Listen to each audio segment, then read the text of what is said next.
Happy Hump Day to you. It's George Brauchler back with you here, 710 KNUS. My thanks to the godfather of talk radio for us out here in the Denver metro area. His name was Pete Boyles. It was great to hear Pete on the radio yesterday. I tuned in through the podcasts, which of course are available to you as well, to listen to the show. Pete just has such a timeless way about him and a style. It was good to hear him on here along with his adopted son, Billy, from the radio. It was just good conversation. I've got to finish up, though, that fourth hour. So I've listened to a bit of it. Great conversations. I can see the texts that were in here. You guys treated Pete well, but that's no surprise to me since I still feel like I'm kind of sitting in his seat after all those years.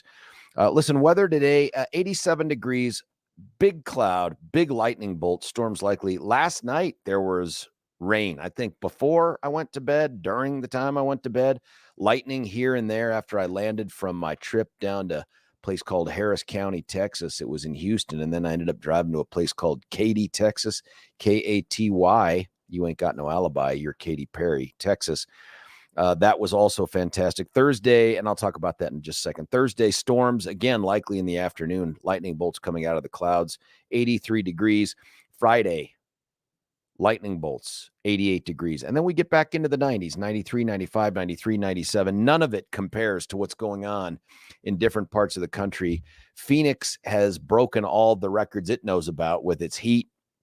I can't remember what today is supposed to be, but I remember being there for the July kickoff for this heat wave and checking out of the hotel, and the nice lady there at whatever that place was called, when I said, hey, she said, would you come back? I said, absolutely. Just if you could turn it down a couple degrees. And she said, we're not even hot yet. This isn't hot. This was 108 degrees.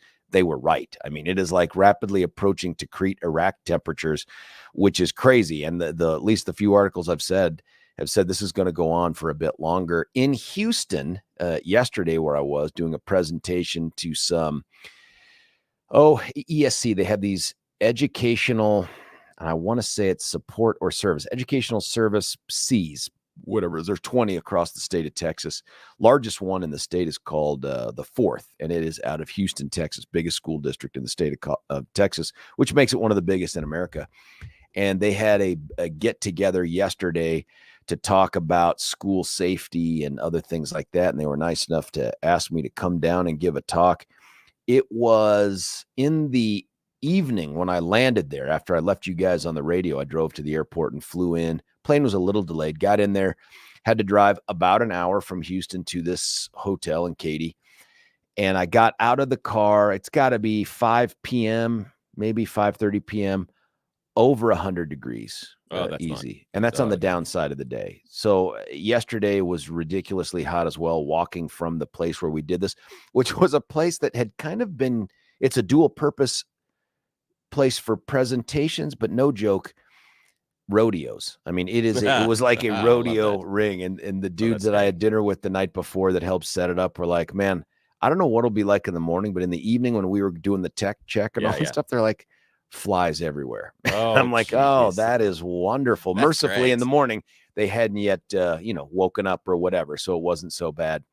But otherwise, it was a great trip down there. I was down there less than 24 hours. It's just good to be back in the saddle, not at this hour, of course. The heat in Arizona. Oh, yeah. I was reading yesterday that during, I guess, our last century, it seems like so old, back in the 1900s, because we're old people, they were averaging around 5 or 6 plus 100 days a year in Arizona.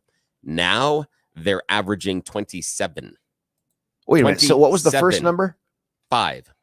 And now we're up to 27? 27. Averaging over how many years? I want to say most of the 1900s. So there's a long span of time there. So again, we have a century or so of, lots of time there. And it's been in the 20s for how long? 20 days a year? For a century? In the 2000s. Yeah, when it hit the 2000s, it started rising, and it's up into 27s. In fact, 2020, they had over 50 days of top 100-degree temperatures in Arizona.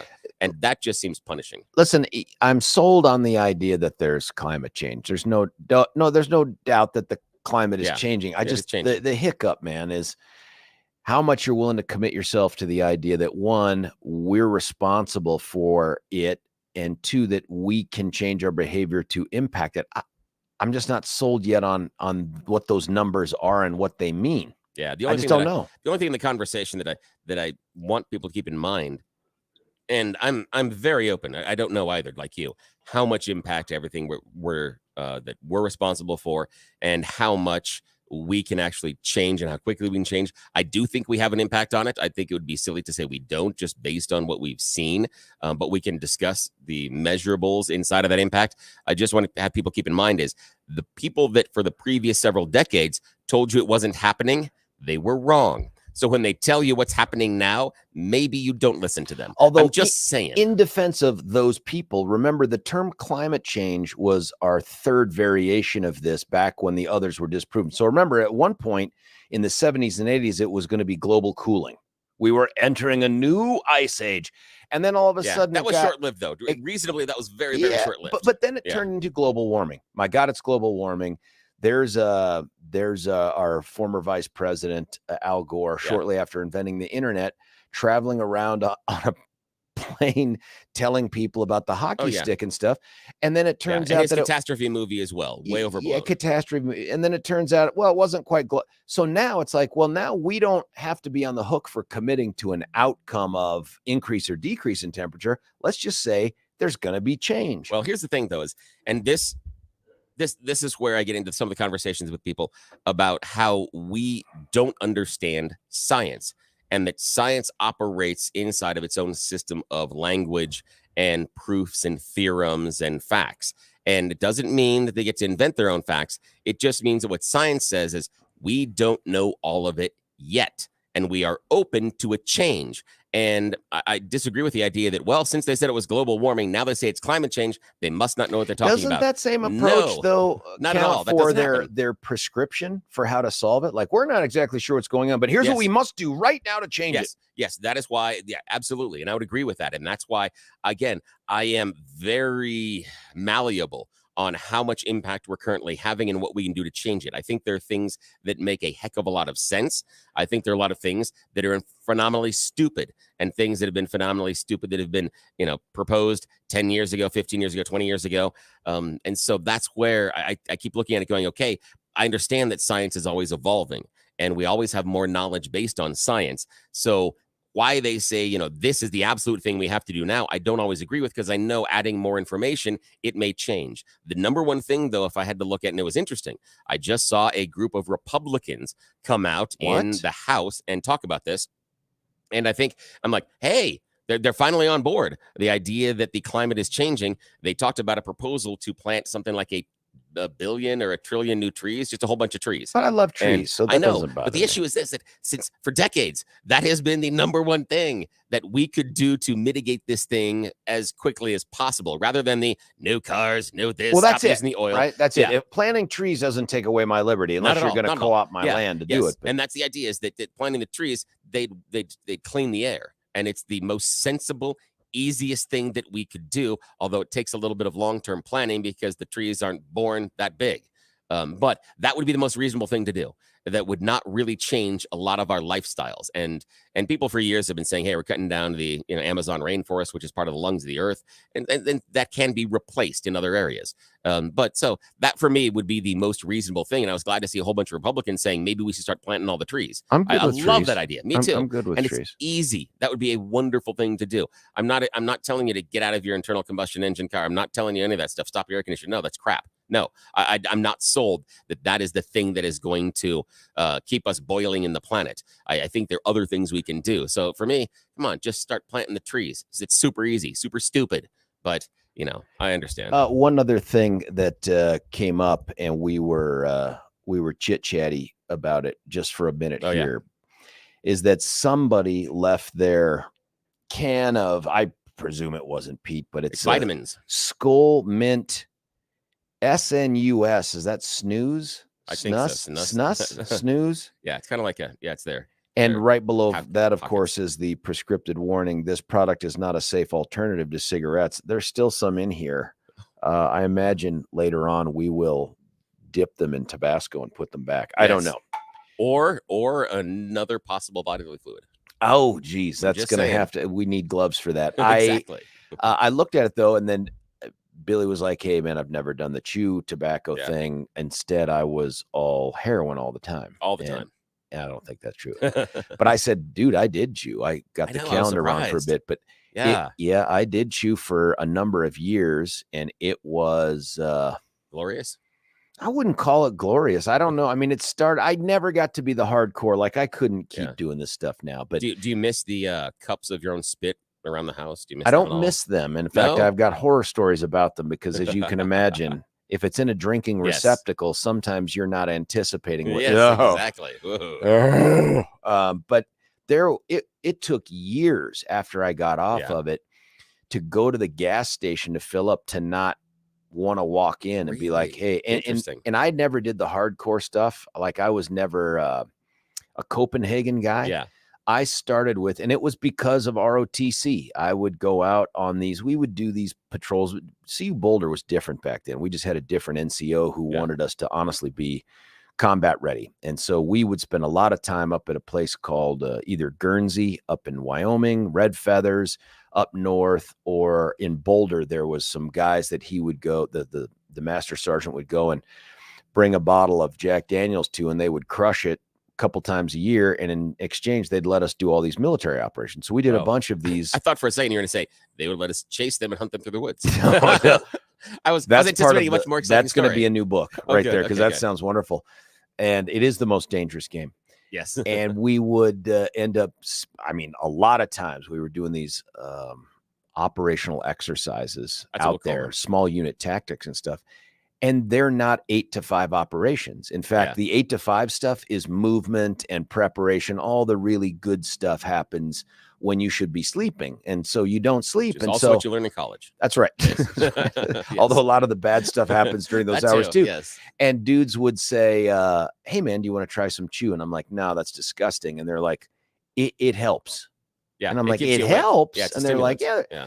But I never did the grain stuff because I couldn't keep it packed, and it would end up going down my throat. And there's guys that can gut chew are going to be dead in 15 minutes. As best I can tell, it's the most nauseating thing.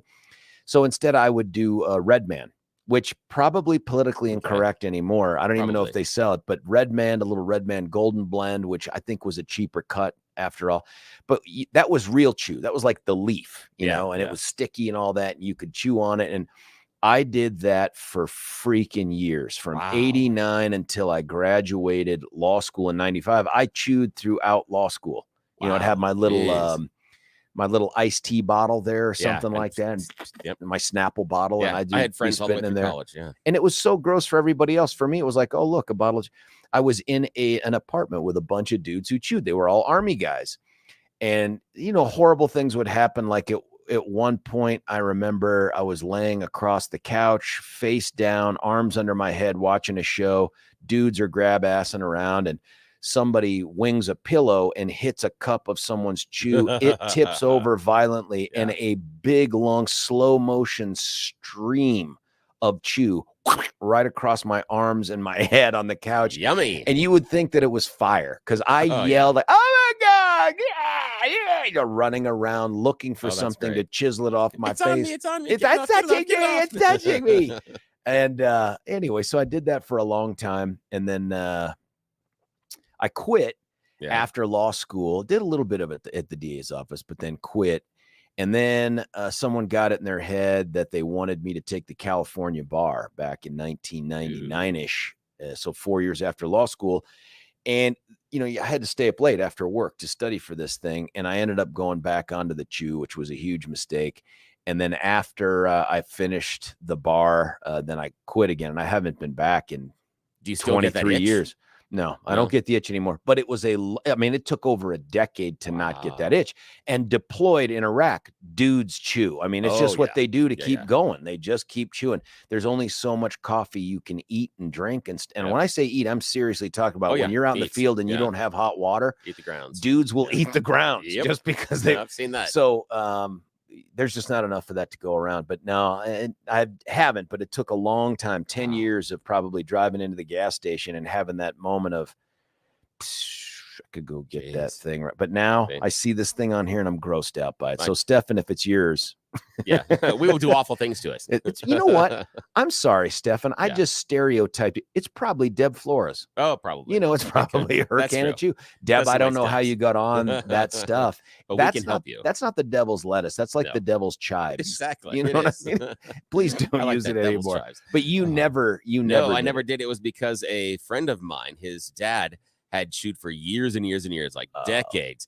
And he had a medical condition because of that. What had happened is because he had, packed it down here, it had eaten through his lower jawbone and had actually eaten through the front of his lip to the point where he actually started getting it was a cut because it had eaten all the way through, so we could put your finger almost through his lip and touch his bottom jaw. And so he had some skin grafts and had some bone grafts that were there. And so the bottom of his jaw didn't look right. And he had this huge Frankenstein-ish skin graft that was below his lip. And as a kid in your early teens, you walk in and he's like, blah, blah, and talks a little weird to you. Not that you're not trying out anything. That's the worst, man. Yeah. And you're looking at that and I'm like, what happened? And they're like, chewed. I'm like, what? And they said, yeah, chewed so long that it ate through his lip. At that point, I went, that's going to go on the no pile. And so I never was tempted because of that. Because even with my friends doing it, that every time, even with the alcohol assisted, ideas where you're very susceptible to things that go badly. The AADs. I still was like, or I can't do that. I can't do that. There are a lot of stupid things I did. Can't do that one. Can't do that. I did, however, try snuff a number of times. That was different. Yeah, snuff. Are you sure it wasn't just straight up cocaine? No, it was actually, you had to go buy it at the tobacco store, and did this a little bit in college just because it was, honestly, this is the entire reason. It wasn't something I did a lot, but my friends and I did it a few times at parties because people thought it was weird and would shock them. So I'm sure that it's totally off brand for something that I would do. But you could go buy it, and it was just like, the Old English snuff is what you were able to do. And it came in a little tiny package. Looked like an Altoids container and had a slide that you could slide out. What does it do for you? Well, same thing. It's the same. It's basically a stimulant. And so what you do is you'd pack it into this little tiny slide that comes out, and then you put the slide up next to your nose and go, and it goes up inside of inside of your nasal cavity. And there would be flavored ones, but flavored for your beak? Yeah, because you'd smell it. And so there was a stimulant. It was almost like a zzz, just like you do when you have the chew. It was the exact same thing. The reason that we didn't do it all the time, one, because who cares? And we were just doing it to get attention anyway, because again, we're dumb kids. But also does some nasty things inside of the nose when you're trying to blow your nose and stuff later. So the next day you're like, and there's like brown stuff and things come down your nose. And you're like, this is why we're getting texts that say, stop. It's 6:22 in the AM. Yeah, that's right. Some people have to eat breakfast, so we probably should stop that. And a lot of people are concerned also, here. I did want to seriously, vomit. It isn't frat hour. I'm thank you. Okay, I'm not a frat let's guy, go wholesome then. I had something happen yesterday with my dog that was amazeballs. It was absolutely incredible. You didn't video it. Yeah, no, I didn't. I didn't have the time. We have a Kelpie. It's an Australian herding dog, not the same type of herding dog you've seen that is multicolored. It has a different role in herding, and it's a medium-sized dog. So just medium size, 55, 60 pounds, even though she's a little chunky.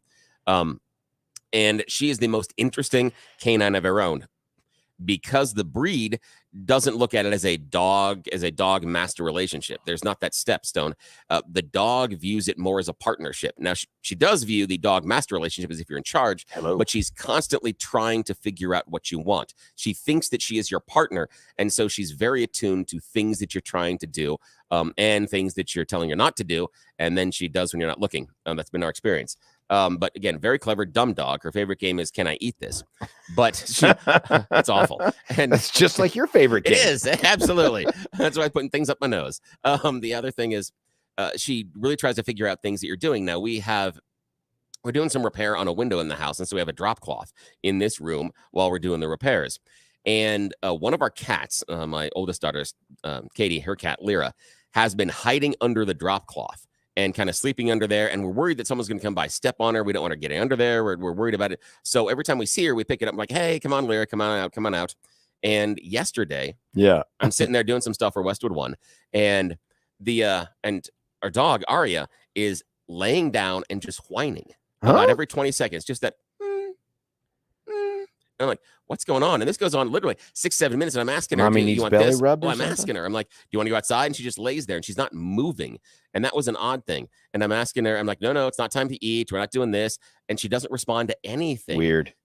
It was totally strange. And then I'm like, okay, she's whining enough. What's going on? And the weird thing is she's kind of looking towards the window, but she's not looking out the window. I couldn't figure it out. I stand up, and then that's when I see there's a lump underneath the drop cloth. And she looks at me, looks at the lump, and then whines. I'm like, what? Oh. So I go over and I pull it back, and there's Lyra curled up and she's asleep. And Aria runs over and is very excited to see her and immediately starts checking on her as if she is Lyra's mom, like sniffing her, moving around. What's that about? She's worried about the cat. And the thing is, and then she licks the cat a couple of times and sniffs to make sure it's okay. And the issue is that she knows that Lyra is not supposed to be under the drop cloth. And she's telling me there's a problem. The cat's under the drop cloth. That's what she was trying to tell me the entire time. Yes. She's trying to like play act it out. Yes. No, she's just telling me. She's just pantomiming. Whining. Well, she's whining because she knows something's happening that shouldn't happen. So she knows that is going on, and she knows it. Man. And she does it a lot. And I know people go, oh, you're just reading into it. No. This is a dog that plays policeman when the cats try to scratch on the couch. She knows, she knows they're not supposed to scratch on the couch. So if she hears them, wherever she's in the house, she immediately runs to the couch and pushes them away. Oh my gosh. And they don't swipe at her or anything? Not at all. Like they're like, oh God, giant dog, and so they run away. The hilarious part is if she's laying on the couch and they're on the back of the couch scratching on it, because she does that kid thing where she jumps up over the back of the couch and like takes half her body and like leers over the top of them and they run away. So she knows. And she only knows that the cats are not supposed to scratch on the couch because we've been telling the cats don't scratch on the couch. So she becomes this enforcement arm. Any chance they have cat scratch fever? No, I don't think so. But I just think it shocked me yesterday because she was absolutely concerned about the fact that Lyra's not supposed to be underneath the drop cloth. Yeah. And she does that quite a bit. So yeah, she knows what the family needs. And so she does that kind of a thing. So yeah, there are a couple of things else around the house that she'll do when I tell her to go do things because she understands the partnership rather than the dog master. She didn't just lift up her leg and take a leak. No, not at all. But she will go get things and she'll go to certain places in the house and she'll listen to those type of commands. Yeah, if I'm asking her to do stuff. That's an amazing dog. It's crazy. I mean, it was crazy. We've had good pets and stuff, Matt, of course, but nothing like that where there's that sense of communicating with you. And cats are different anyway, but cats don't care. What they're great, but they don't care. Here's a couple of the texts for us before we cut away for a quick break here. I got one when I was 17. I was at my best friend's house. We were outsider. He chewed skull, long cut, asked me if I wanted some. I said yes. So he gave me some. I put it between my cheek and gum, and I did get lightheaded and just about passed out. I had to sit on his step on his 55 pickup truck. Yep, that's real. If you guys get the opportunity to watch George Carlin's stand-up routine about climate change, it's great and way ahead of its time. Yeah, it is. Things you pull out of your belly button for 500. Look, a sock. Great. Yeah, and don't do that again. On your body, your belly button is one of the dirtiest places. Is it? Just saying. Yeah, it is. Yeah, in fact, they've done studies where they have found bacteria inside of your belly button that should not be there. And in one study, what do you mean shouldn't be there? In one study, they found a guy that had some bacteria that is normally in a certain locale in Japan, and he's never visited What? the Asian Pacific Rim, but he has that But he bacteria has clothes there. from there. Yeah, but he has Or a bacteria buildup. in there Listen, for whatever reason or it another. definitely tastes different than the other places I put my finger. Yes, it It does. has a different It sort does. of, it's very It's a little spicy. tart sometimes. Someone asked what breed for your dog? She's a Kelpie, is A what it's Kelpie. called. Yeah. And then we have a texter, Lyra, is Billy trapped in a well? Well, the thing is, and Lyra is named after the harp that Apollo is the gifts. Apollo plays a harp? No, he gifts it to. I was going to say he seemed Orpheus. a little manly for the harp. Orpheus. He gifts the harp to Orpheus, and that's the harp that he plays, and the harp's name's Lyra. And is that where you get like lyrics and lyrical? Well, and yeah. stuff? Well, that's where you get it from. That's where that comes from. So we have, and both the cats are named after, have Greek references. The other one is Ambrosia. So we have Lyra and Ambrosia. And we also have, folks, if you don't know, you can text us. Of course, I read them as we get them, and I respond to some of them. There's a little meme here of dogs clapping that, of course, I thought was very cute. I will respond to them. You just got to go to either the 710 KNUS app or 710KNUS.com to text us, and we get them right here in the studio. But we're also up on Rumble right now. Got folks I got to respond to during the break. And then we're back on the YouTubes. Same video, but also folks out there chiming in already. Rick has already got us. God, Rick rocks both the video things, man. Wow. How do you do that, Love dude? you, I big can't man. even. That's fantastic. I can't either. Listen, when we come back, and I haven't really cheated Billy out of as much time as I thought. We're going to do the Thorpe Report, which is all the local news. And then, of course, in the 7 o'clock hour, we're going to jump into the topics of the day. 8:03, I probably screwed this up. We're going to have Chief Art Acevedo from the Aurora Police Department. He is a regular guest on here. And so that you know what we're planning for the future, our goal here is to sucker/convince people like the mayor of Aurora and the newly minted mayor of Denver, MMJ, Mike Johnson, to become regulars on this show as well, just for the purposes of keeping up on all the stuff that's going on.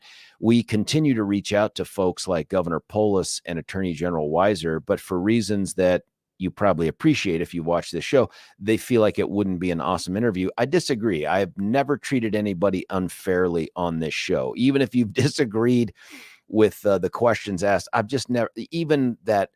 And if you didn't hear it, folks, it's worth a listen. Even Dinesh D'Souza, when we had our little thing going on here with the interview, I wasn't unfair to the guy. I never treat anybody disrespectfully. That's just a thing I want to do.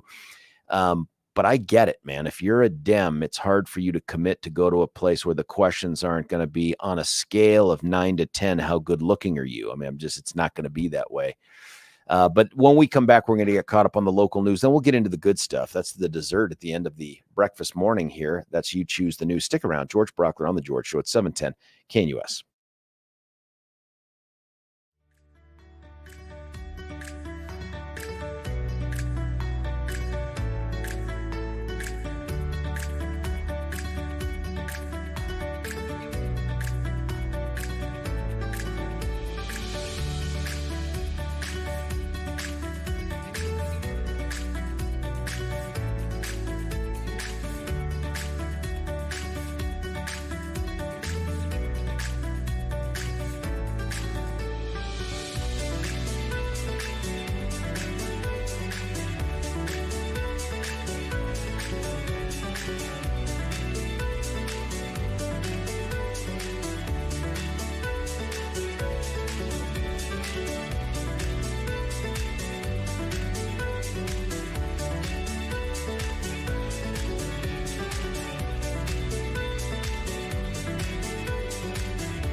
George Brauchler back with you here, 710 KNUS. It's that time where we get to find out what the good local news is. It's always uplifting. It's always something different. It may be online. It may be over the air. It may be simply made up. It's hard to tell anymore. But we're turning it over to him for right now for all that credibility building stuff. That's William. Yes, sir. You are right. The local news is it's going to be wonderfully cool. We all are remarkably richer, better looking, and have lost 15 pounds. Back to you. That's okay. I wish. Stick around. We're going to get back to you two's the news. Exactly. Cooler temperatures and a better chance for afternoon thunderstorms arrive today and tomorrow. Western Colorado is going to remain hot and dry. Highs are going to slip back into the 80s rather than our 90s as we've had last couple of days. Mountains are actually going to be in the 70s to middle 80s. Warmer and drier weather returning starting Friday. Only a few afternoon thunderstorms. Weekend hot, dry, highs back in the mid-90s. Not so much fun. An investigation is underway after a tactical operation escalated into a police shooting. That happened in Inglewood yesterday. The police department put out a tweet around 3 in the afternoon saying they had a tactical operation in the 4100 block of South Cherokee Street. That just means someone has a weapon and they're trying to arrest them. The wanted party barricaded themselves inside a home, as one wants to do. At about 9 in the evening, the incident turned into a police shooting and called it a very active scene. Of course, the SWAT people and other things showed up between then. A spokesperson said the suspect was shot. Severity of the injury is unclear at this time. One person is dead and another person in custody after a shooting Tuesday morning at Highlands Ranch. That's according to the Douglas County Sheriff's Office. Shooting was reported around 8:30 in the morning at a home at Timberhawk Circle. That's near South University and Wildcat Reserve Parkway. Victim did die on the scene, and it's the resident of the home, 55-year-old Victorine Grice, walked out of the home and was taken into custody. She's being held on investigation of second-degree murder. Other details not available at this time. Oh, yes. More murdery. A man is facing a second-degree murder charge in the death of a Fountain police officer who fell off a bridge at the conclusion of a chase involving the suspect earlier this year. Maybe he was pushed. That's the idea. What? Yeah, Devon Boban, 32, was charged in connection with the death of a Fountain police officer, Julian Becerra. Becerra? Yeah, Becerra. That was it. Was injured when he fell off the bridge, and it was the end of a pursuit involving Boban on February 2nd. He died in the hospital 9 days later. Oh, boy, that's awful. And a driver was killed in a 3-vehicle crash involving a dump truck yesterday morning, according to the Aurora Police Department. Yeah, this is not. You don't win with the dump truck. Never. You never win at the dump truck. Crash happened at 11th Avenue in Piccadilly around 7:30 in the morning. F-150 traveling eastbound on 11th Avenue. Driver tried to turn north onto Piccadilly at the time. A Kenworth dump truck was traveling southbound on Piccadilly. The F-150 and the dump truck collided when the Ford pulled into the roadway. As a result of the crash, dump truck crossed into the northbound lane, collided with another vehicle. Driver of the dump truck taken to the hospital, minor injuries. Driver of the vehicle in the northbound lane extracted from the vehicle by the rescue team and pronounced dead at the scene. So that's the awful part is this. We've got an F-150 that gets into the pathway of the Kenworth. The Kenworth hits the F-150 and then travels into a northbound lane, and that person dies. That's just awful. Damn. Yeah. Again, it's always what I tell my kids. It's not the mistakes you're going to make. It's the mistakes everybody else is going to make. That's right. It's not that I don't trust you behind the wheel. I don't trust everybody else behind the wheel. I tell them because I've been out there with everybody else, and they're idiots. They're morons. Yeah, exactly. They're absolute morons. Yeah. So, and finally, we have, we were talking earlier this hour about dumb things that we did in our youth. Well, none of that we talked about, it doesn't even hold a torch to what Davin Daniel Meyer, 18, was hoping to do. He is a young Castle Rock man that has now been charged with terrorism-related crimes. He was attempting to board an international flight last week to join ISIS and serve as one of the fighters in Iraq. Yes. So again, you and I may have, drunk questionable things, did questionable things, even some of us tried chew. We'd never decided to go be a terrorist. He attempted to board a flight out of DIA shortly before 8 p.m. July 14th, charged with one count of attempting to provide material, support, resources to a designated foreign terrorist organization. It's a 29-page complaint. Yes, I'm sure that will not affect his job prospects in the future.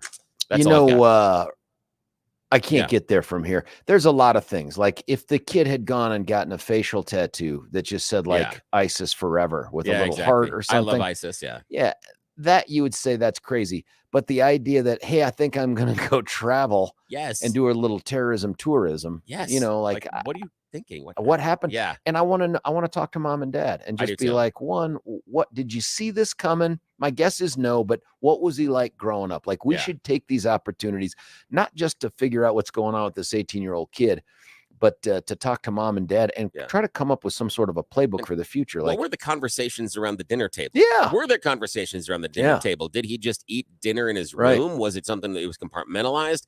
What did you guys talk about? I mean, how often did Yeah. he say, like, Mom, I appreciate you making dinner, but you should be doing it in a burqa Exactly. or something Yeah. like that? It's like, Or where was this? Yeah.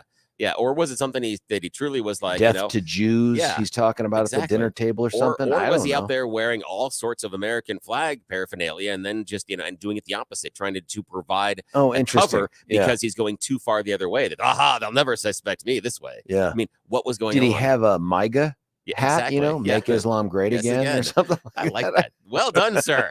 That is fantastic. Oh, Alrighty. listen, we got to cut away for a break, but then we're going to have enough time, I think, to come back and not only be entertained by the You Choose the News, but I think we're going to be able to get the sponsor in, which is a huge thing for us, because every time we miss it, we don't have to collect them. We don't get to collect the money. So we got to do that thing. Stick around. George Brauchler on the George Show, 710 KNUS. Imagine the lifelong impact of a journey to the Holy Land, surrounded by like-minded travelers.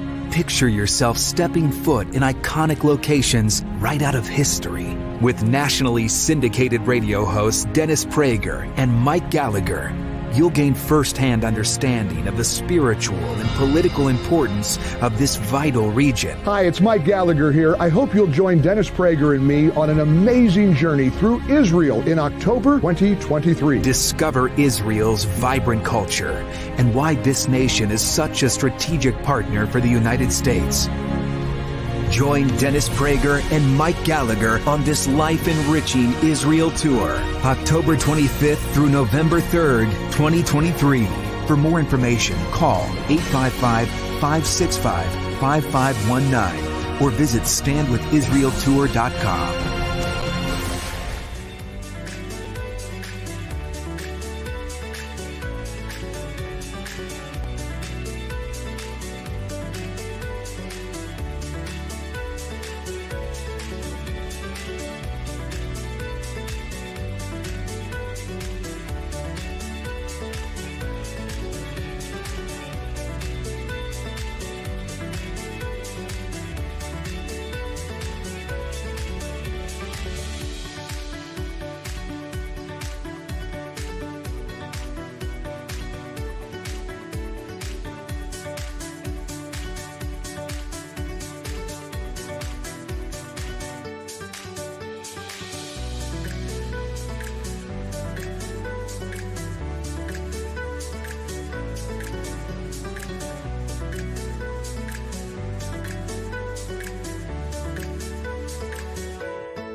George Brauchler back with you here, 710 KNUS. Got to hit that darn red button every time to make it live.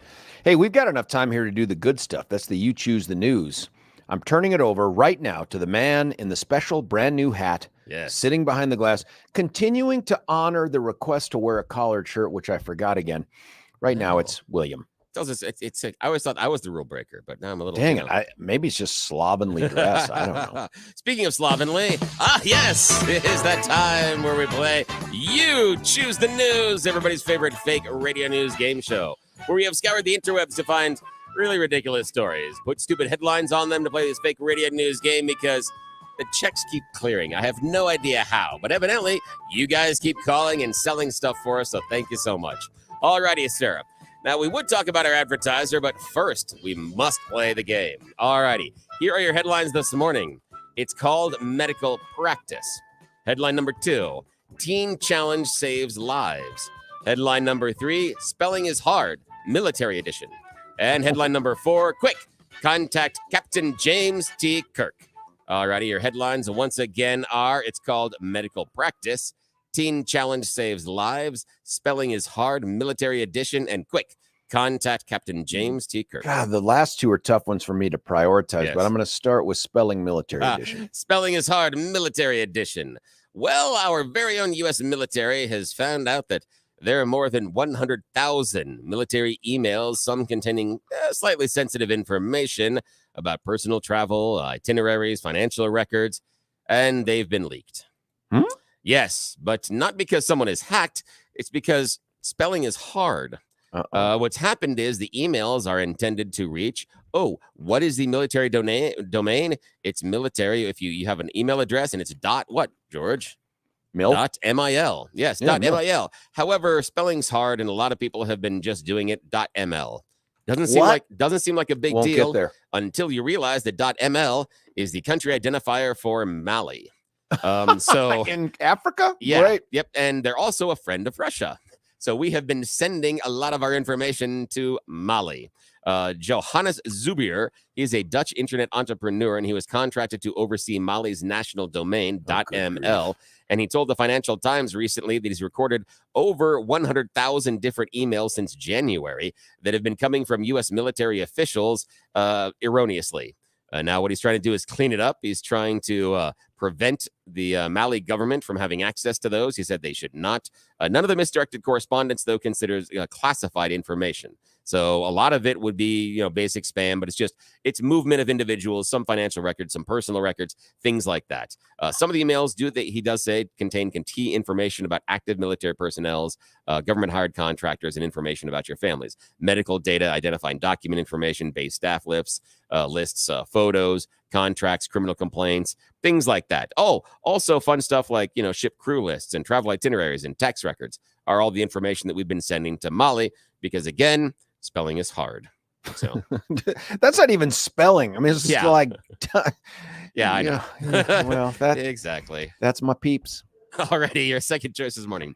It's called Medical Practice. We're going James T. Kirk, buddy. You don't even have to go through the rest. I love you. Alrighty, quick contact Captain James T. Kirk. Now, we are having some problem with some of the training, especially our combat aviation training for America's fighter pilots. A national security official has warned because of those nasty aliens. Yes, UFOs. Oh, not the border one. No, John Kirby, National Security Council Coordinator in Strategic Communications under President Biden, says that, these UFOs are becoming a problem for us and a lot of unanswered question. He's saying UFOs must be treated as a legitimate issue, and he put that in quotes. White House briefing earlier this week said when pilots are out trying to do their training in the air and they see these weird things, they're not sure what they are, and they can have an impact on their ability to perfect their skills. And too many of them continue to want to meet ET. Oh, no, I added the last part. Admiral Kirby emphasized that the Pentagon is taking UFO issue very, very seriously, and they want to know where those little green bastards are going. He declined to answer questions on individual whistleblowers because they could be part of the lizard people. Again, I might have added that too. No, but again, they're UFOs. They don't know what they are, and they're like, I gotta find the Star Trek fight music for my ringtone. That that is such a good one.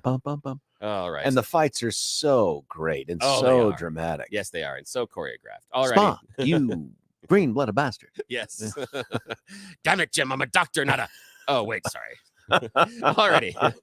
Now, final choice. It's called medical practice or teen challenge saves lives. Medical practice. It's please. called medical practice. Keep that in mind when you look at this latest research from Johns Hopkins Armstrong Institute Center for Diagnostic Excellence. That's a really big title. That's a big one. Yeah, they've just issued a new report that says, about 800,000 of us or so continue to die or become permanently disabled each year because of our doctors. Yes, because of them. Yes, because of our doctors. Almost 800,000 of us continue to die or become permanently disabled. Why? Because our doctors are sometimes wrong. The research Apparently estimates, a lot. Yes. Research estimates around 371,000 patients die and over 420,000 are permanently disabled each year because they are incorrectly diagnosed across a range of medical care settings. Now, some things are not too bad, but overall, medical providers misdiagnose diseases around 11% of the time. On the lower end of the spectrum, only about 1% of heart attacks are misdiagnosed, but on the high end, 62% of spinal abscesses are incorrectly diagnosed. Those two words shouldn't go together. Yes, no, not at all. And we can't get to the advertisers. We're not going to get paid today. So, yeah, the things that are going to be misdiagnosed, stroke, sepsis, pneumonia, blood clots, and lung cancer. Lung cancer. They missed the lung cancer. Oh, Yeah. man. Back to you, sir. We didn't get paid, dude. That's a problem. Let's try to figure out how to do it in the 7 o'clock hour. You stick around. It's us next. You and me. George Brauchler, 710 KNUS.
George Brauchler back with you here. Hour 2 of 4 on the George Show 710 KNUS. We get replaced at 10 by a guy named Charlie Kirk. Prager at 11, Gorka at 1, and then right back here, live and local with Deb Flora. I think Jimmy was covering for Deb. I can't remember if Deb's back or not. I'm sure Alexa will let us know. And then Stephen Tubbs from 4 to 7. Looks like Stephen had a great show yesterday. I'd stick around to see what he does today. There is some news that broke yesterday, and it was broken by a guy who wants to be president of the United States because he was once before. His name's Donald Trump. He revealed that he received a letter from the special prosecutor, Jack Smith. It's called a target letter, and that target letter is one that is an announcement by a prosecutor that a grand jury exists, and that grand jury is looking into potential criminal conduct, and that person receiving that letter is a potential target of that investigation, and it provides them with an opportunity to come forward and say, I will give testimony in front of the grand jury. Here's how that works out procedurally, by the way, and completely normal. In fact, you want to send that letter out to that person for a whole bunch of reasons, not the least of which is they may decide they want to come in and talk to the grand jury. But here's the deal. You still have a Fifth Amendment right not to incriminate yourself. That makes total sense to me. But what you don't have the right to do is, a la the Senate confirmation hearings or investigative hearings, you don't get to have counsel sitting next to you during the grand jury. You don't get to have your attorney next to you and the grand jury or the prosecutor asks a question and you cover up the microphone like I'm doing on the Rumble and the YouTube right now and turn to the side and go, should I say anything? Just invoke it. It doesn't work like that. Instead, after each individual question, you can get up out of the witness stand, walk out of the courtroom, speak to your counsel, get the advice of your counsel, and come back in and then give your answer. Now, if your answer is always going to be, hey, I take the fifth, I take the fifth, I take the fifth, it might just be a series of questions to get them on the record where you invoke the fifth, not that big a deal. But you have the ability to go out and consult counsel, but they don't have a right to be in there. You don't have the right to have an attorney in there, in part because it's super secret. So it's an interesting thing. Do I expect Donald Trump to avail himself of the opportunity to talk to the grand jury? I don't. But there's a little bit of an asterisk there. And the asterisk is for the fact that this dude doesn't take legal advice. In fact, I could strike the word legal. This dude doesn't take advice. This guy just says things and does things because it's worked for him over the course of his lifetime and his career. He is, it looks like, hit way more home runs than strikeouts, at least on the things that we know about. And so I get attorneys telling him there is nothing to be gained by you going and meeting with the grand jury. You can only create evidence to be used against you. You're never going to talk them into voting no true bill, which is in essence a failure of the vote to indict. You're never going to get that. So why go do it? But I could also see the president thinking to himself, yeah, you've said a whole bunch of things that weren't true. You should have said I got off Twitter back in 2016 and I didn't and I won. So I can see him rebuffing that and rejecting that and then go, but I don't think so. I don't think he would at this point. The bigger issue is now what? It looks a lot like, and especially once you receive those letters, it's not a lock, but it looks strongly, in my opinion, like this guy is going to end up being indicted for something related to January the 6th, if that's what this is. Now, we only know about the letter from him. The U.S. Attorney's Office doesn't publish target letters. In fact, all the grand jury proceedings are meant to be super secret for a lot of good reasons. We've talked about them on the show before. So we only know about this, just like we only know about the search warrant at Mar-a-Lago because the president revealed it to us. And so this particular notification, I think, indicates he's likely to be indicted. But I don't know what that means. I don't know what he would be indicted for. It would be a felony. I mean, they just don't indict on misdemeanors. If they did, that would even be more ridiculous. And then the question here is, what now? I don't think it makes any difference, by the way, at all to any voter in America. It's already baked in, right? Like my guess is if you're listening to this right now and you're an I'm not voting for Trump guy, this hasn't caused you to change your mind. But I also believe if you are right now and I'm going to vote for Trump, it's going to happen. This doesn't change things either. One, January 6th may be one of the most investigated occurrences in the history of our country. And there's still more to know. There's still more to do, but there's been so much scrutiny on it. It's hard to imagine what the surprise information might be.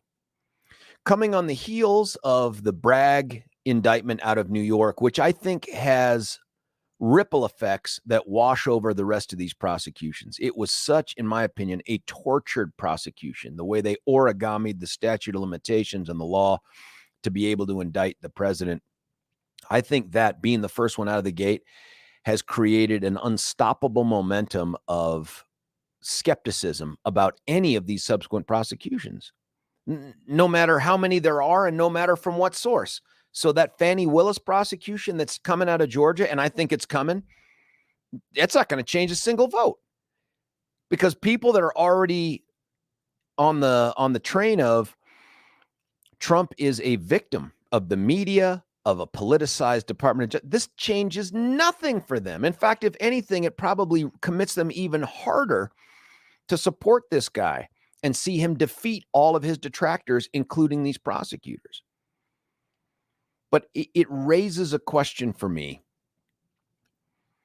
about, and Joan just texted, and I think the target letter will raise more money. I think you mean for Trump, and I agree with you. I think it's going to fill his coffers full of money.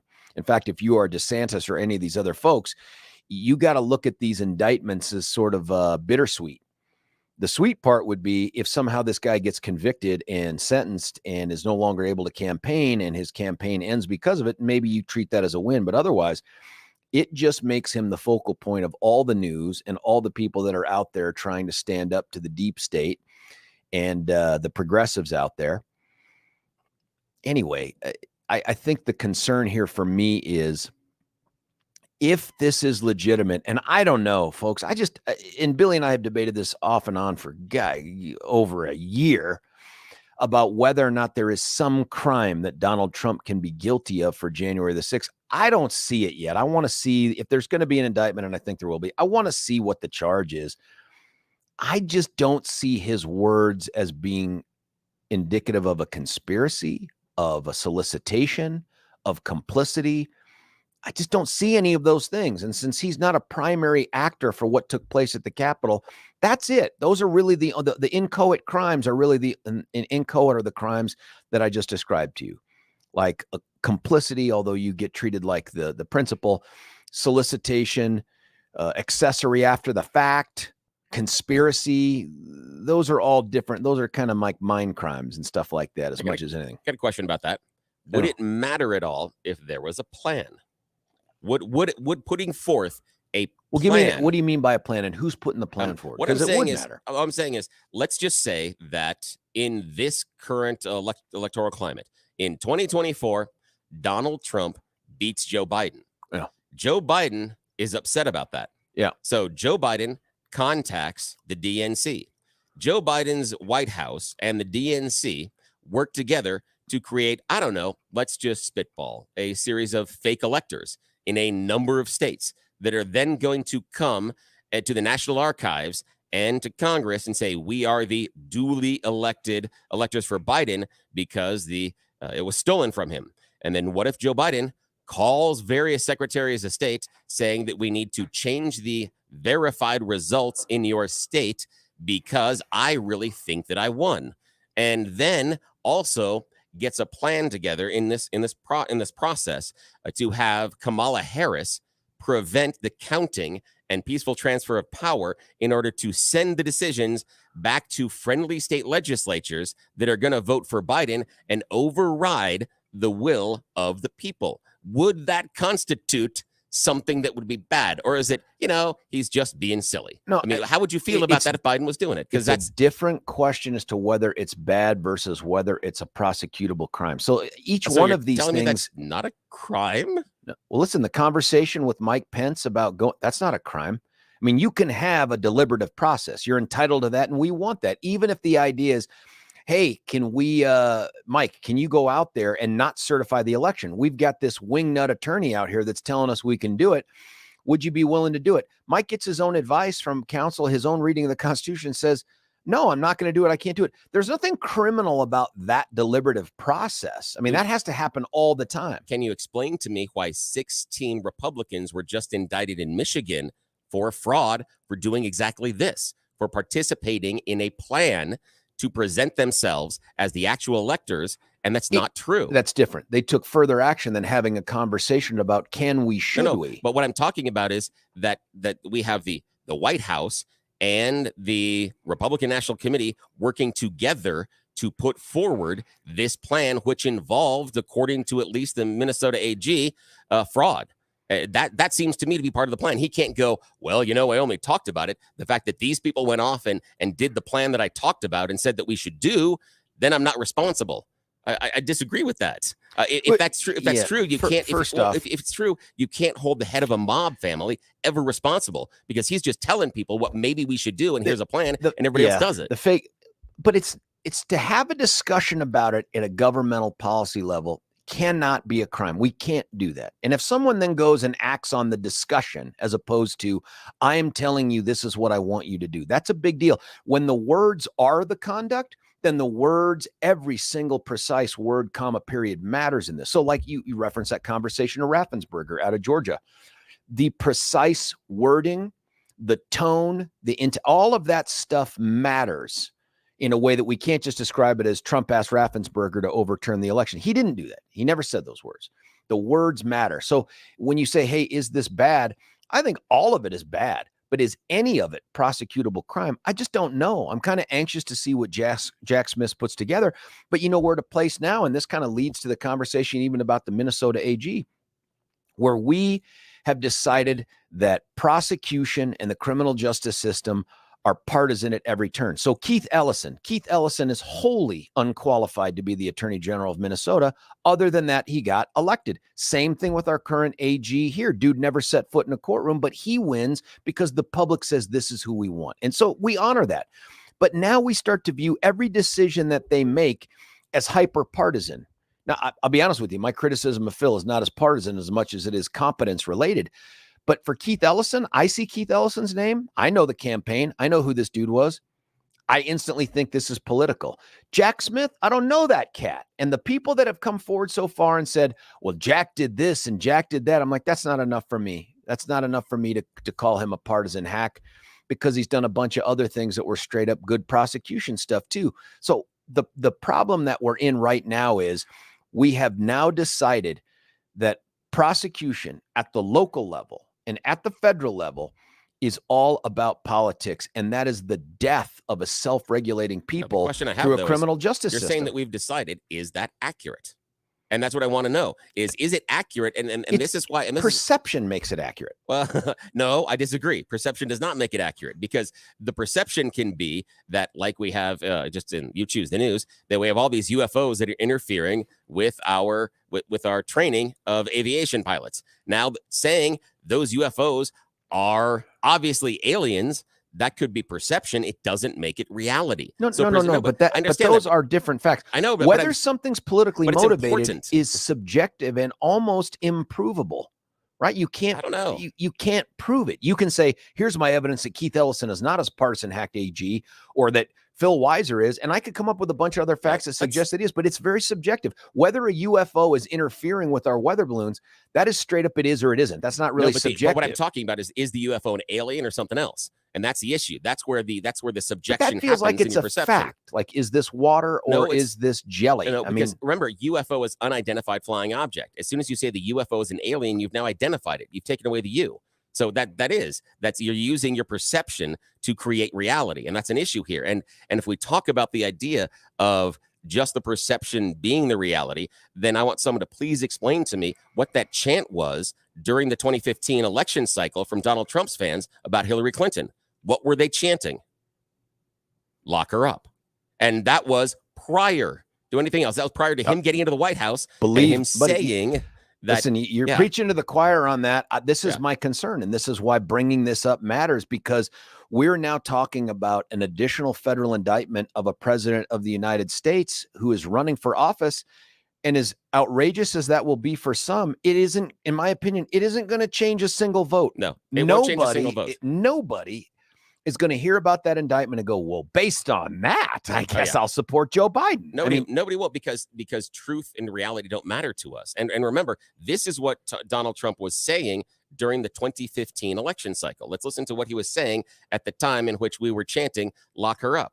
We could very well have a sitting president under felony indictment and ultimately a criminal trial.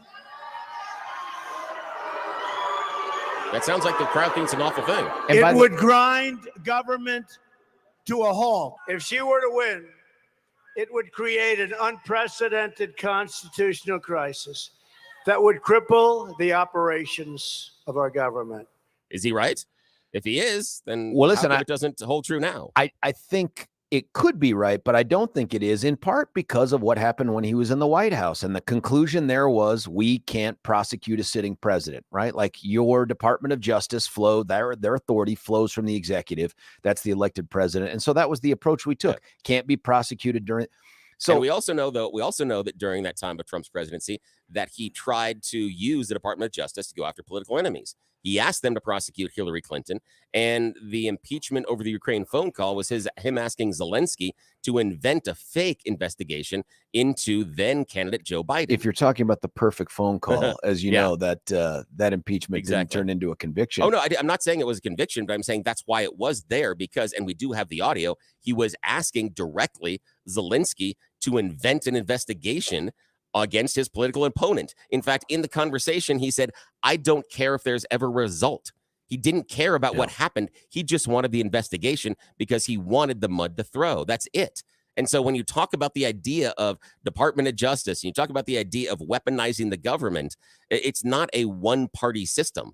Both sides can be guilty of this. And I get sick and tired of hearing from people on Donald Trump's side saying, they're fighting against him. He started this in 2015. He said he was going to do it. I don't think this issue is partisan. I mean, and when I say this issue, I don't mean the January 6th thing. I don't think it's partisan because both sides do it. I mean, when I campaigned against Phil, and I feel compelled to always remind people, Phil beat me in a fair and square election here in Colorado. And it sucks. Yeah, it sucks. But when we campaigned against each other, Phil was out there promising on the campaign trail in response to planted questions that he was going to sue all the drug manufacturers, the opioid manufacturers. When I was asked that question, I said, man, it would be reckless to commit to a prosecution or a lawsuit of any kind until you're in the position and you have the ability to assess all of the evidence that's there. That's what a real prosecutor would say. That's what a real trial attorney would say. That would be someone that's responsible. That would be responsible, and that's not partisan. And of course, since then, Phil has continued to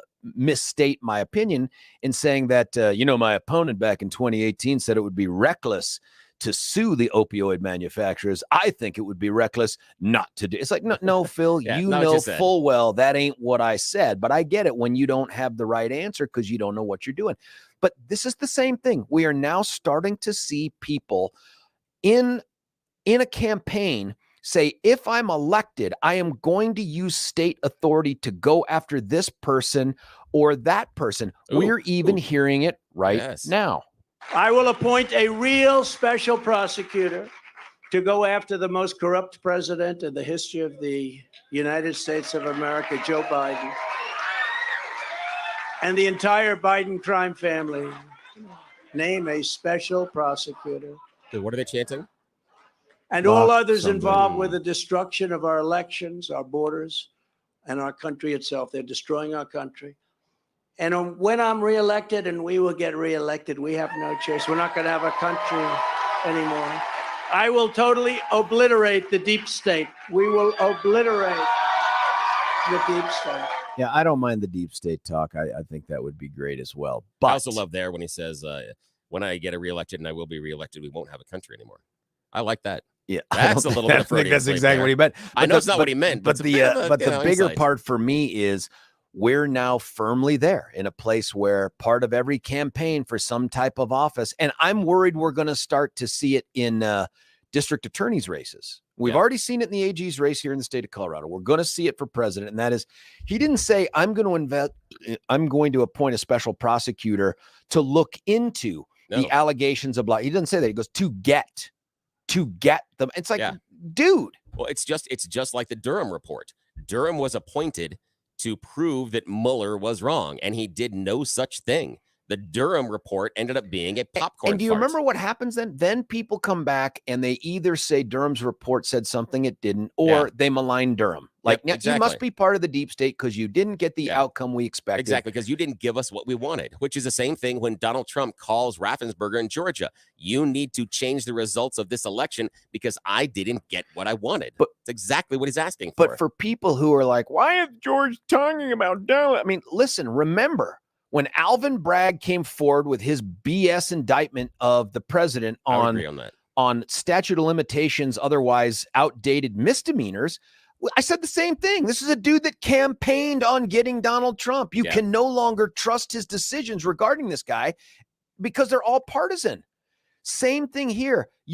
In my opinion, we must reject those who would campaign on, if you elect me, I will prosecute this person, or I will find a way to get that person. That cannot be how America works moving forward. You elect me, I will sue this company. I will.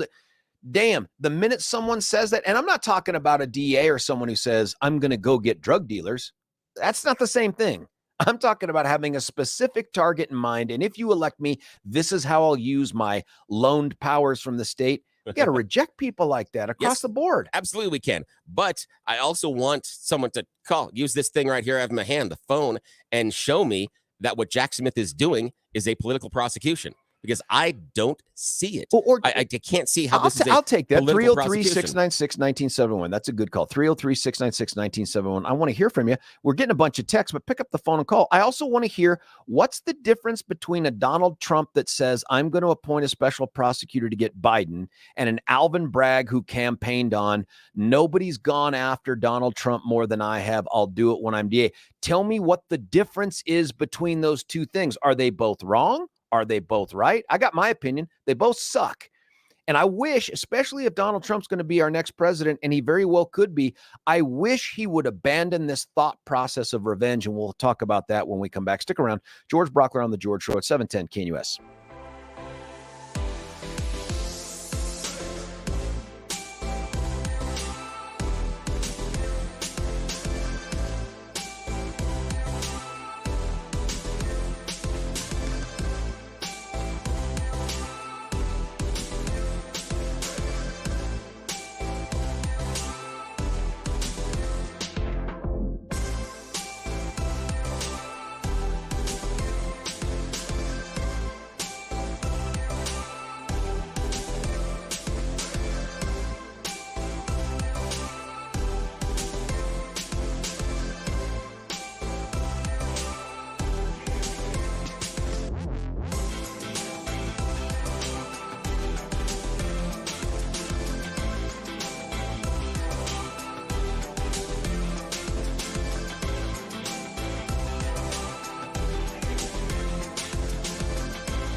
George Brauchler back with you here, 710 KNUS. Quick correction. I had thought that it was Keith Ellison from Minnesota, the AG. It's worse. It's Diana Nessel, or Dana Nessel, I'm sorry, from Michigan. She is even more unqualified and extremely progressive. She's the AG out of Michigan. But again, that's my gut reaction, and that's a problem because maybe there's some legitimacy to the indictments that she's got of these 16 fake elector things. I just don't know. Our instant reaction every time we hear something is, if it gores my ox, then it is clearly political. It's wrong. And that's a problem for our system to go through that, because once you get that, the next step is so very easy. And that is, how are we going to find jurors, one, who will be honest about what they believe on a jury, if what they really think they're there to do is to try to come up with a counter political response or to protect their, I mean, you can see how this is going to destroy any idea of justice or the criminal justice system if we have these things like this.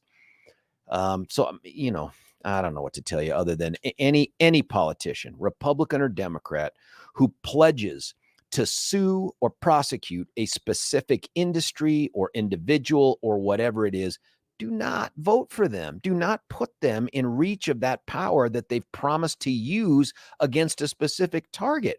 I mean, it's one thing to say, I'm going to put an end to domestic violence, which you couldn't do, but I'm going to put an end to domestic violence. That's one thing. It's another thing to say, I'm going to prosecute Joey Jojo Jr. Shabadoo for what he's alleged to have done to us. I mean, that's different.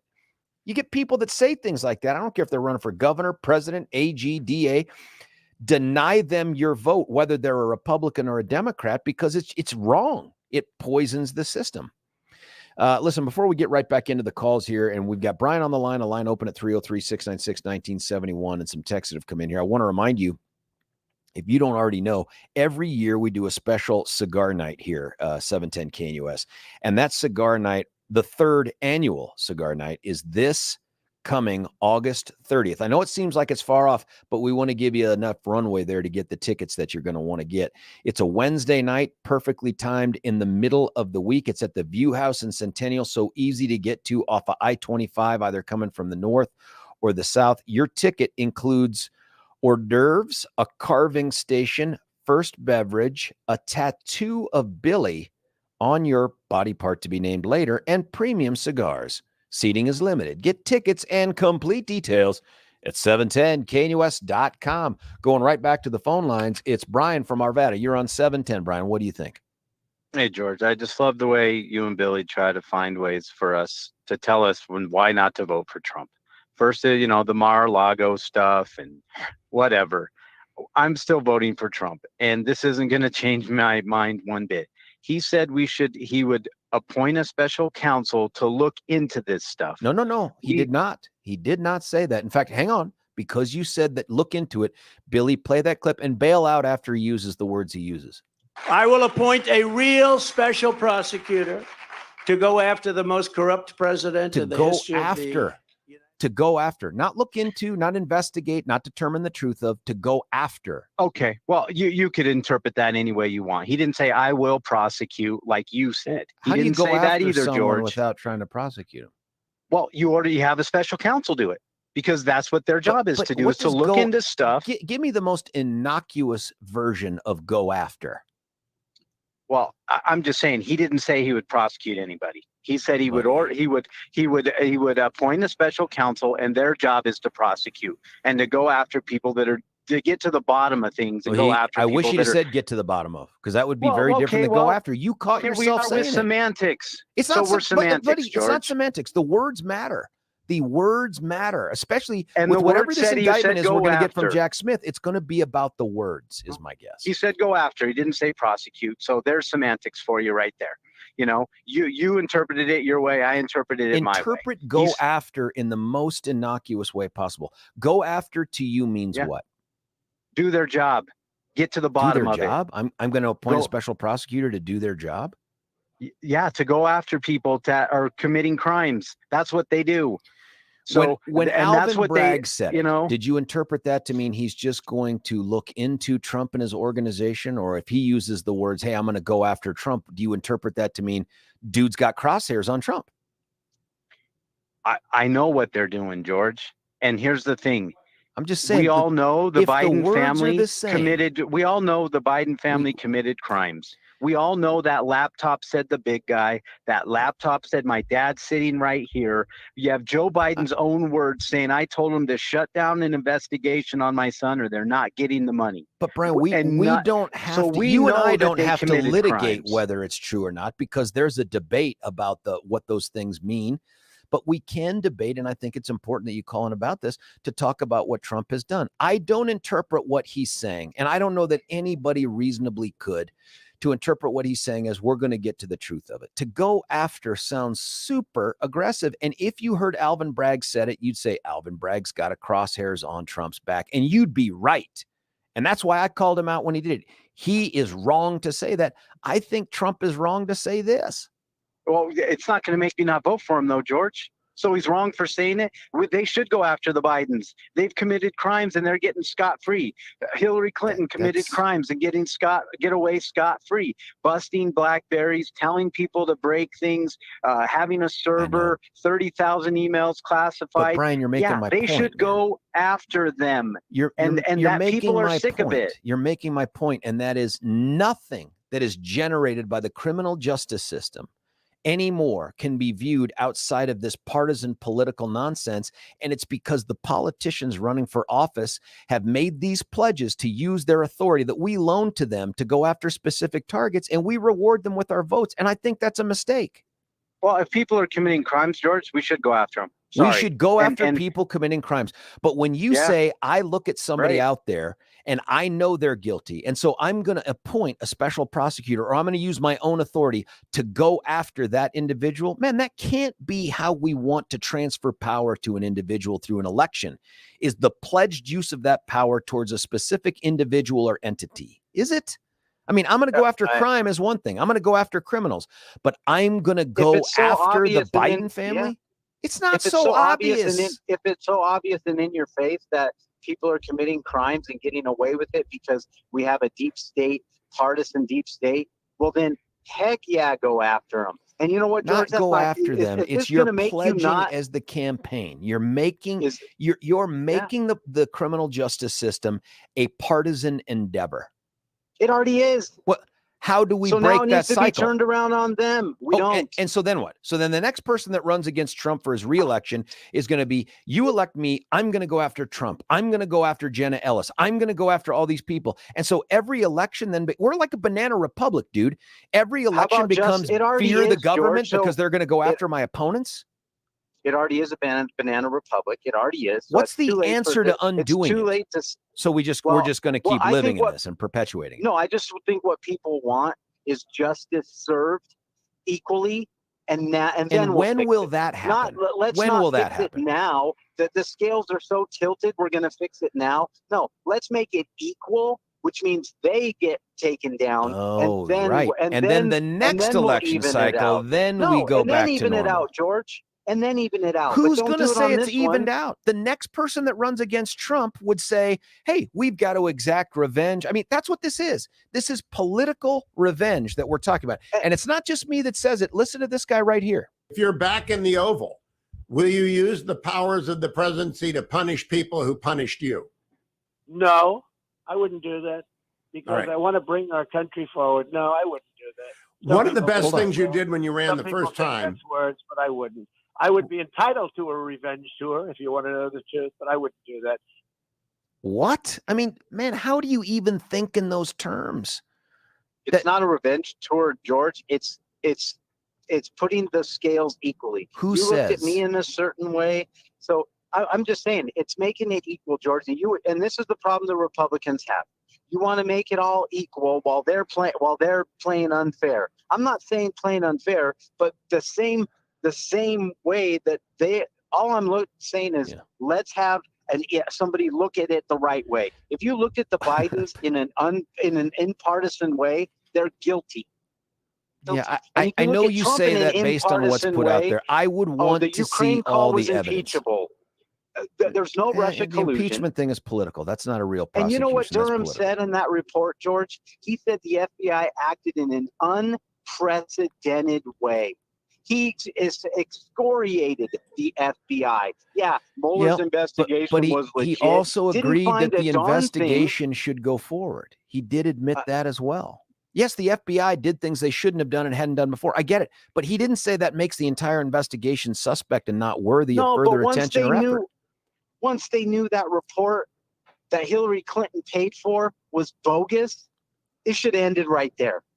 Everybody knows it, and the FBI. I'm sorry. Point of information.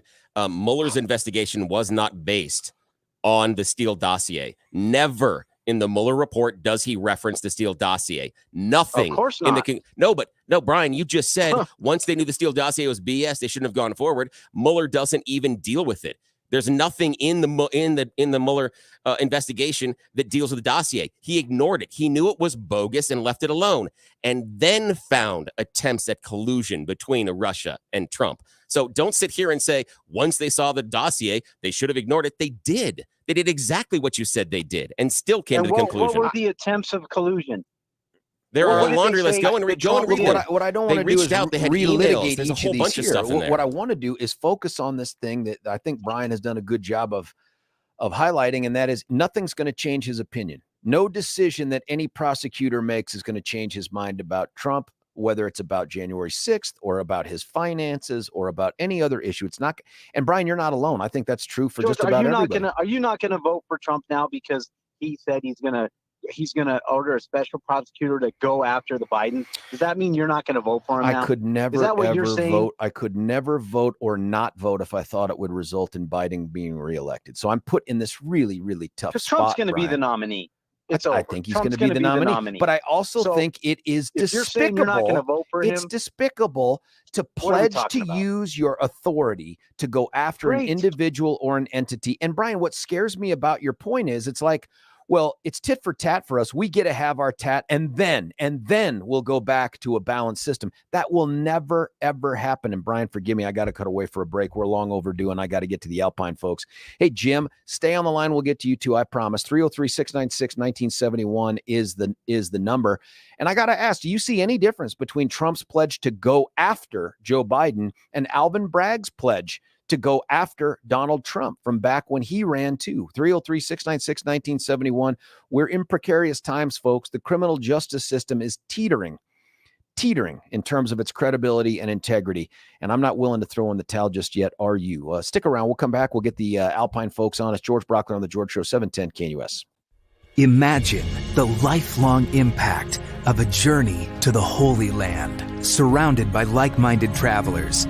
Picture yourself stepping foot in iconic locations right out of history. With nationally syndicated radio hosts Dennis Prager and Mike Gallagher, you'll gain firsthand understanding of the spiritual and political importance of this vital region. Hi, it's Mike Gallagher here. I hope you'll join Dennis Prager and me on an amazing journey through Israel in October 2023. Discover Israel's vibrant culture and why this nation is such a strategic partner for the United States. Join Dennis Prager and Mike Gallagher on this life-enriching Israel tour, October 25th through November 3rd, 2023. For more information, call 855-565-5519 or visit standwithisraeltour.com.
George Brauchler right back with you here, 710 KNUS. No time to lose. We got to get made smarter right now in the few minutes we have left with our buddy Gabe from Alpine Planning. Gabe, how are you?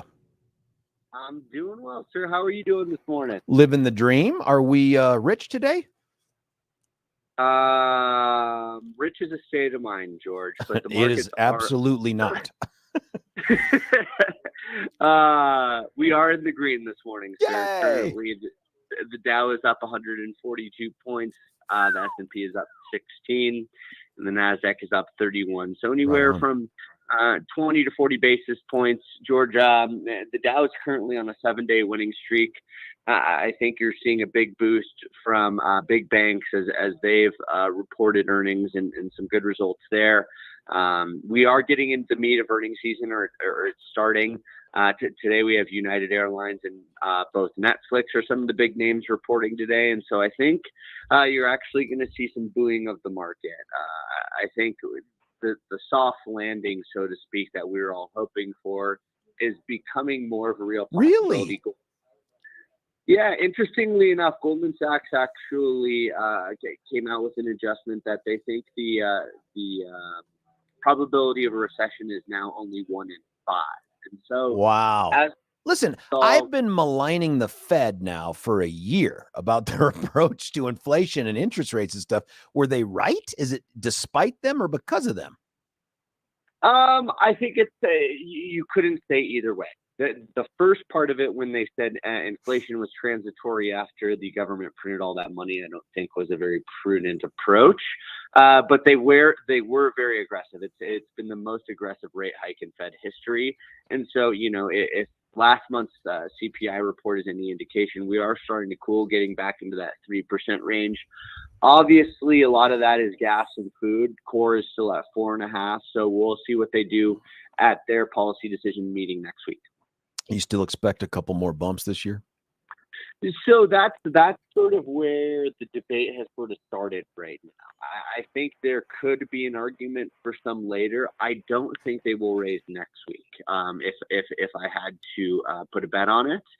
But so to be data dependent, I think if you see inflation over the next few months come lower towards their target, I don't think there is a reason to raise the terminal rate, because that will increase the recession risk. Can I ask, why is Netflix, and I know there's a bunch of other big companies, but why is Netflix such a good bellwether stock or company to base future decisions on?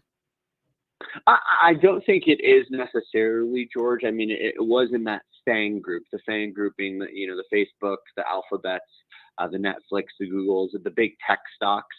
I think what is so interesting about Netflix reporting this quarter is they've gone on this giant campaign of cracking down. I know, I felt it. On password. Is your daughter still abroad? Is my what? Is your daughter still abroad? No, she's out in Washington, D.C. And does she use our Netflix password? 100% she does. So, families across America and abroad are feeling. So buddy, that's I think why a lot of people are paying attention to see how much a campaign like that will really move. Off the air, I'll get Billy to ask you to confirm whether or not you too share your password with a bunch of people still in Seattle. Alpine Planning Group is a comprehensive financial planning firm committed to improving your long-term financial success. Investing, it's a matter of trust, and they're prepared to earn yours. Call them today, 303-843-0918, 303-843-0918. Thanks, Gabe. Have a great day, George. Securities and investment advisory services offered through Woodbury Financial Services, Inc., member FINRA SIPC and registered investment advisor. Alpine Planning Group and Woodbury Financial Services, Inc. are not affiliated entities. 14 West Dry Creek Circle, Littleton, Colorado, 80120. Listen, we may need to come back to this topic. We had the phone calls. We've got texts coming in here. These are things that just have to go addressed. But we're going to get to be visited by Art Acevedo. He is the chief of police for Aurora for his regular tune-in with us. Stick around when we get him on the air. There's some things he wants to talk about and some questions you may want to ask him as well. Get the phones ready, 303-696-1971. What would you ask the chief of police? It's George Brauchler, 710. Well,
George Brauchler back with you halfway through the show right here on Hump Day. That means that every minute after this one, we are skidding mercifully right into another great weekend. Even though the temperatures will be somewhere in the 90s, seems like there's lightning bolts shooting out of the clouds every evening now that we're in Colorado.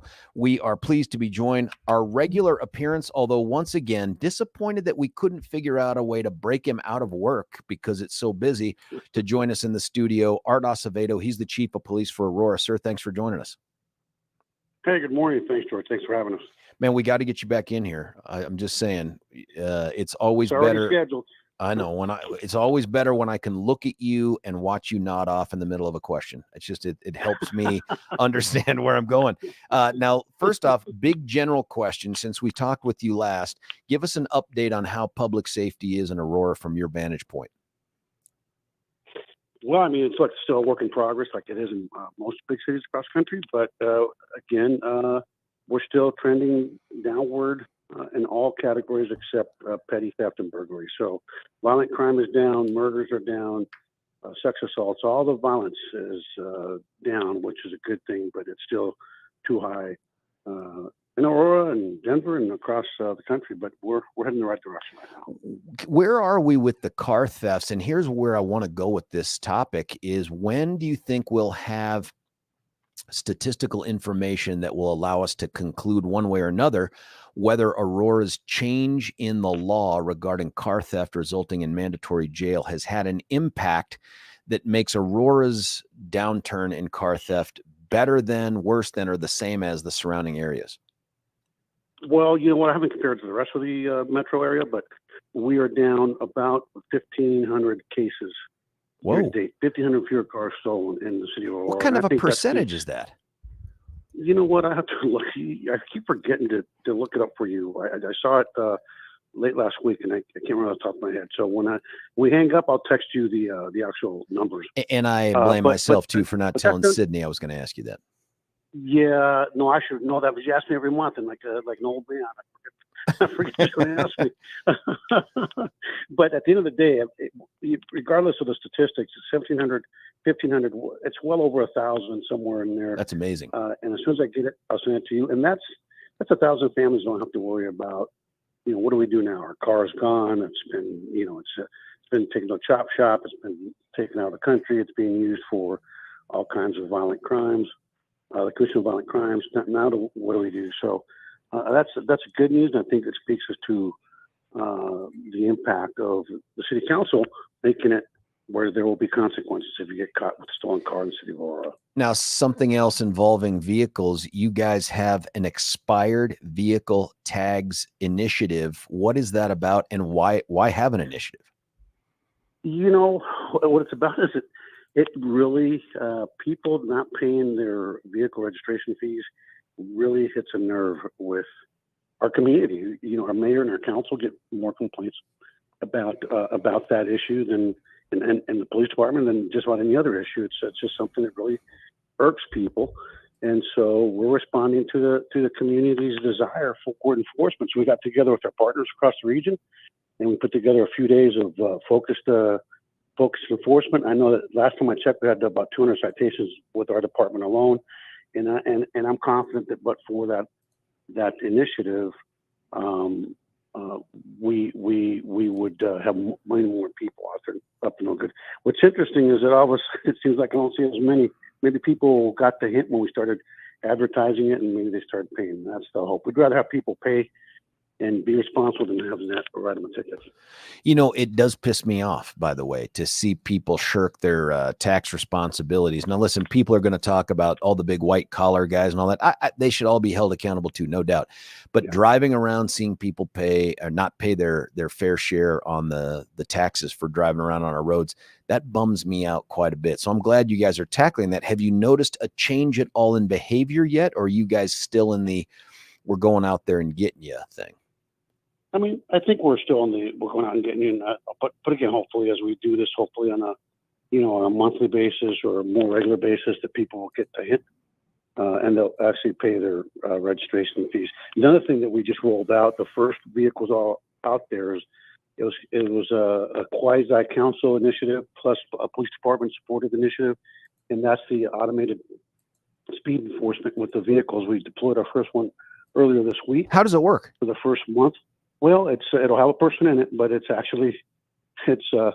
all it does is we look at crash data and complaints from the community, and it's a vehicle that'll be out there.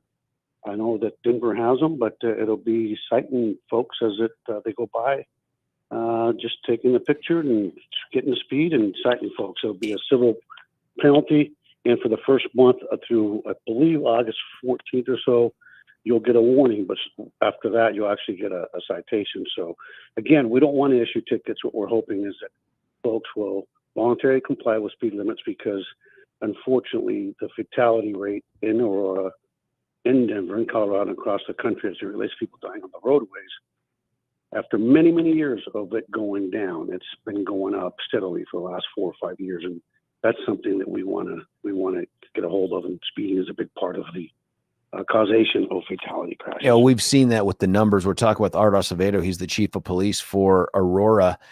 Something else that's going on out there. It seems like when the weather gets warmer, and I don't want to attribute this all to just kids, but when folks are out of school, all of a sudden we get to see more of the drag racing. Are you seeing that in Aurora? And yes, we are. A lot of the car activity in terms of people, out there acting a fool in these cars and doing their races and all those other things. And sadly, a lot of times it also involves gunfire and people, being irresponsible with firearms and shooting in the air and shooting other folks. And so it's a dangerous activity. It's something that we're seeing across the metro area. And I'm happy to say that we're working together with the State Patrol and other area regional agencies to combat it. And hopefully it'll have an impact. But it's something that for the young people listening, it is dangerous, not just the driving piece, but obviously some of the people that it attracts and the violence that comes with it. So I would encourage folks not to be involved. What happens if you're Joe Q public and you're out there on the road and you can start to see this take place? Now, I know that in some circumstances, even I-25, right? Like the other complicit cars will slow down and try to create a line in traffic to make the space and all that other stuff. What do you do if you're Joe Q public and you want to address this? The best thing to do is just stay back and call 911, and hopefully between the patrol and us and others, we'll be able to respond. But you just got to be really careful again, because not just in our region and the Denver metro region, but across the country, there are a lot of knuckleheads that are involved in that are armed, and they do not hesitate to shoot, discharge firearms and shoot people. So we've actually seen across the country people shot, people murdered. It's just nuts. I mean, some of those so-called car clubs are really more like gangs. And so, just be wary of that, be aware of that, and let the police be the eyes and ears for police departments across the region. Just call 911 and let us respond, because it can lead to some really bad consequences if you try to intervene in some of those street takeovers. Does Aurora PD have a pursuit policy that might come into play for something like that? Yeah, you know what? Unfortunately, we have a police monitor that's watching everything we do, and part of our problem is that we're concerned that if we pursue someone for, in essence, what will end up being a traffic violation, right? It's risk versus gain, and something goes sideways, that we live in a time when the emphasis and the focus will be on the officer instead of on the person that is completely in control, and that's the person that simply has to pull over. And so I think that makes it challenging. And we've got some pretty good drone capability now that we're hopefully going to be able to utilize against some of these folks. And quite honestly, one of the things that we're starting to work on is investigative assets, using them to figure out who's organizing these things and trying to see if we can get some more of a coordinated charges. Now, we want to make sure our DA is on board, because that takes a lot of resources. Oh, yeah. Intentionality. And well, and I love the idea of seizing up their assets and especially the vehicles as nuisance. and just take away their ability to commit these crimes. There's a texter on here, Chief, and I asked people to call in or text if they had questions. Here's one. What about people walking into a store and then walk out with all kinds of goods they didn't pay for? Theft. Are they going after that as well as the people that aren't paying their license plate tags? Yeah, that's a great question. And if the listener heard, one of the areas where the only areas that crime has actually gone up is in burglaries and in theft, retail theft. I can tell you that we are encouraging our partners, the merchants to actually prosecute. That's a big part of it. They need to cooperate and prosecute. And we're working really closely with the Retail Association to. There's a difference between a kid that's shoplifting once every 6 months and the organized retail theft thieves that actually target very strategically different stores, know exactly what they're looking for, and then they go out and then they resell the stuff. And so we're working closely with the industry, with their investigative units and our officers to target those professional groups that go around targeting different stores across the region. And I can tell you we are taking it seriously. We are encouraging the victims, which is the companies that are being targeted, to prosecute, because ultimately the people that pay for those thefts is the consumer, and the consumer are the people that we work for. And so we are working on it and getting some results. Would you take a phone call, Chief? Sure, absolutely, yeah. Hey, Tom from Lakewood, you're on 710 KNUS. What do you think, Tom? Oh, and damn it, Billy, I did it. Can you get the Chief back? As soon as I press Tom's button, for the love of God, I hit the wrong side. Folks, just so you know how are you there, Tom? One sec. Here's what happens. There are 2 rows of buttons, Tom, and I can hit either side to bring up a call. If I hit one side to bring up the Chief and I hit the same side for Tom, I dump the Chief, and that's not what I wanted to do. What I wanted to do was to hit either side of those buttons, and that way I could have both of you on at the same time. But you're talking with an amateur. I'm not a professional radio guy. I'm still a knucklehead. You know who would never make that mistake? Pete Boyles. Pete Boyles would never make that mistake because he's been pushing these damn buttons for 100 years. Tom, hang on one sec. I think we have Chief. Forgive me, man. It's my fault. I dumped you. I just talked through how it happens. Forgive me. Tom, you had a question for Art. No problem. Yeah. Good morning, Chief. Good morning, George. Good morning. I have just a question here that, whenever there's an arrest, can you tell me, like on a statistics sheet, how many of these people that are arrested are high? Because I know for a fact that going down the road, there's people burning weed out the windows, and now with the mushrooms coming into play, I don't think the streets are ever going to be safe unless you get people walking the beat again like they did in New York with Giuliani.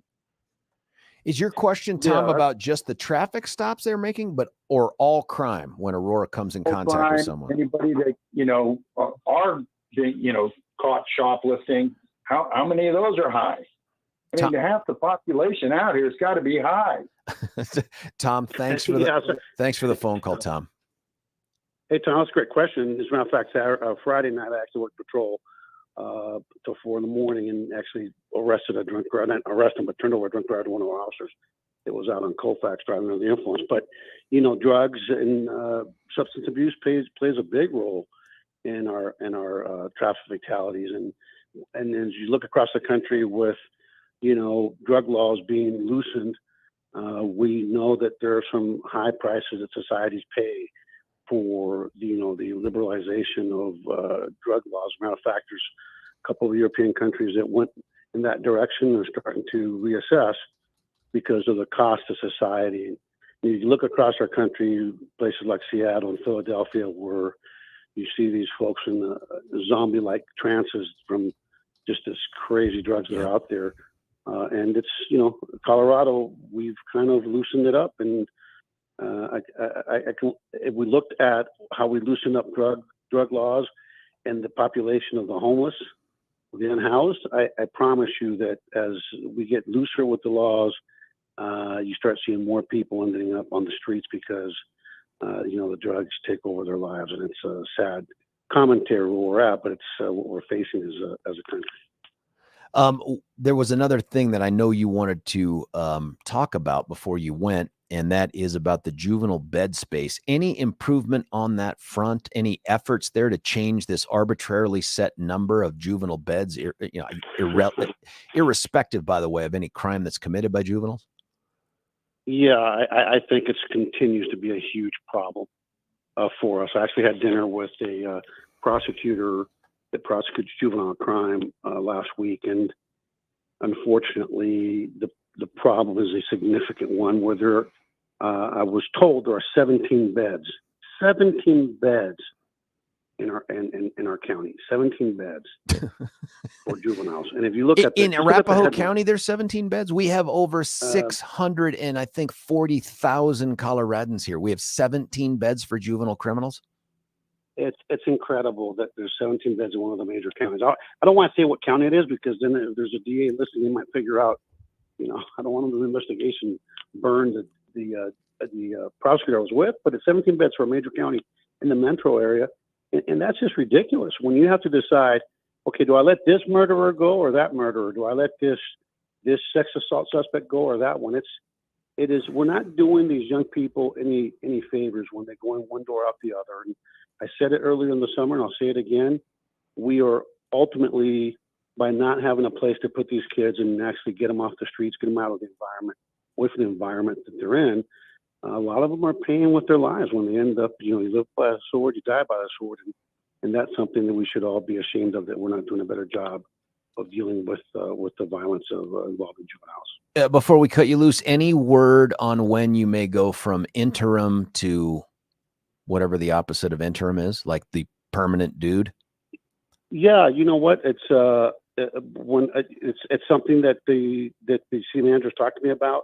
I think the only thing that we're waiting for, you've got that strong mayor form of government that's on the ballot, essentially on the ballot. I mean, it would be silly.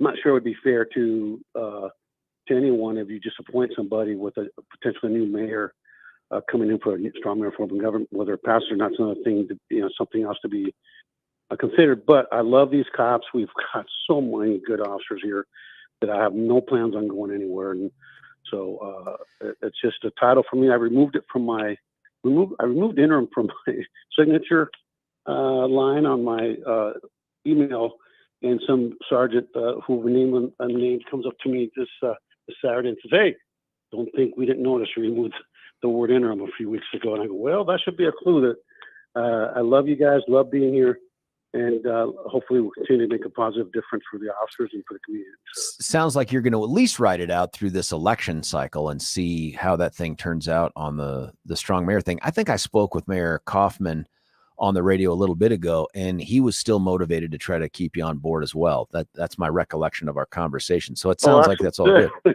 Yeah. Yeah, that's my Marine man. That's a major. I love that man.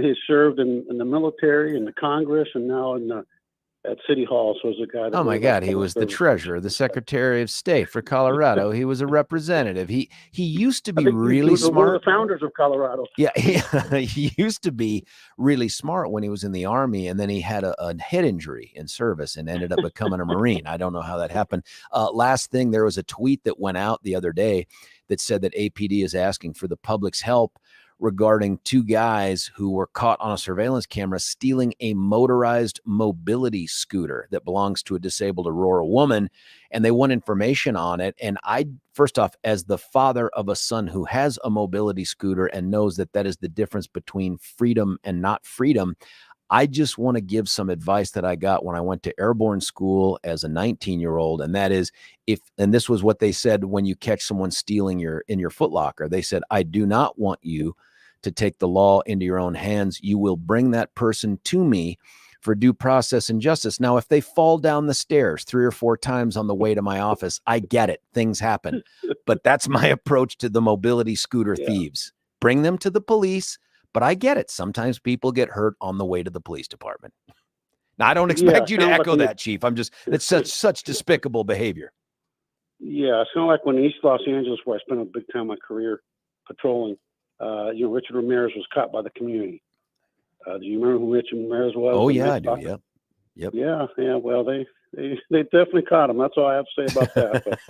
But anybody would steal something like that is just a person. It just says the person with no character, zero character, who's morally corrupt, and there should be some consequences, legal consequences that go beyond the norm for an individual like that. Yeah, I'm not sure why we couldn't have mandatory incarceration for those people, but I guess that remains to be seen what this legislature will do. As always, Chief Art Acevedo from the Aurora Police Department, thanks again for joining us. We'll have you back on for a regularly scheduled time. Hopefully get you back in the studio.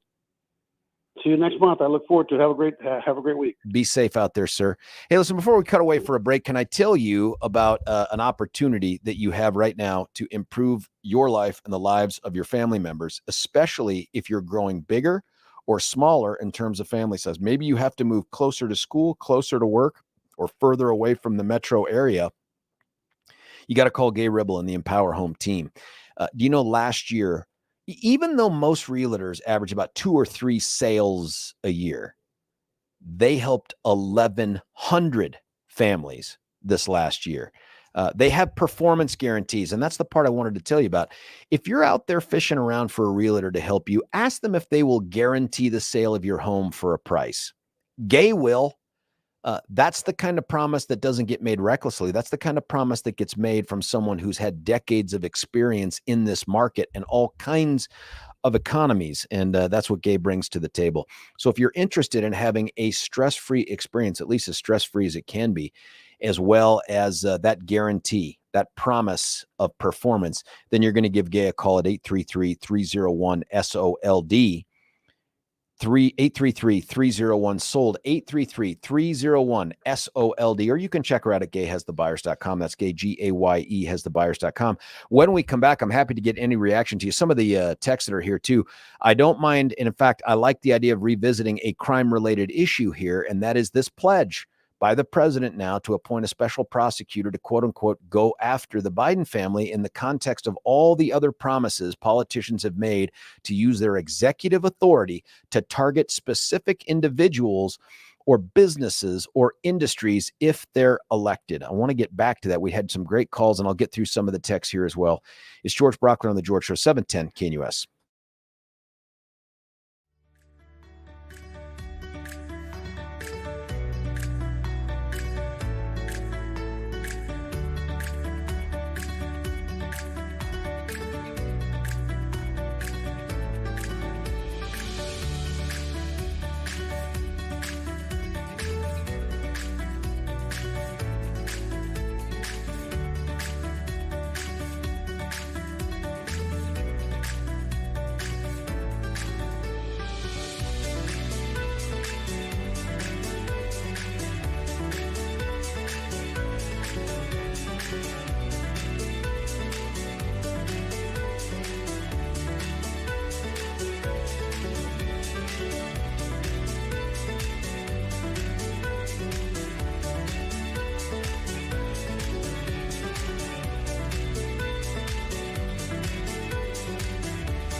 George Brauchler back with you here, 710 KNUS. My thanks to Art Acevedo. He's the chief of police for Aurora. Always love how accessible that guy is.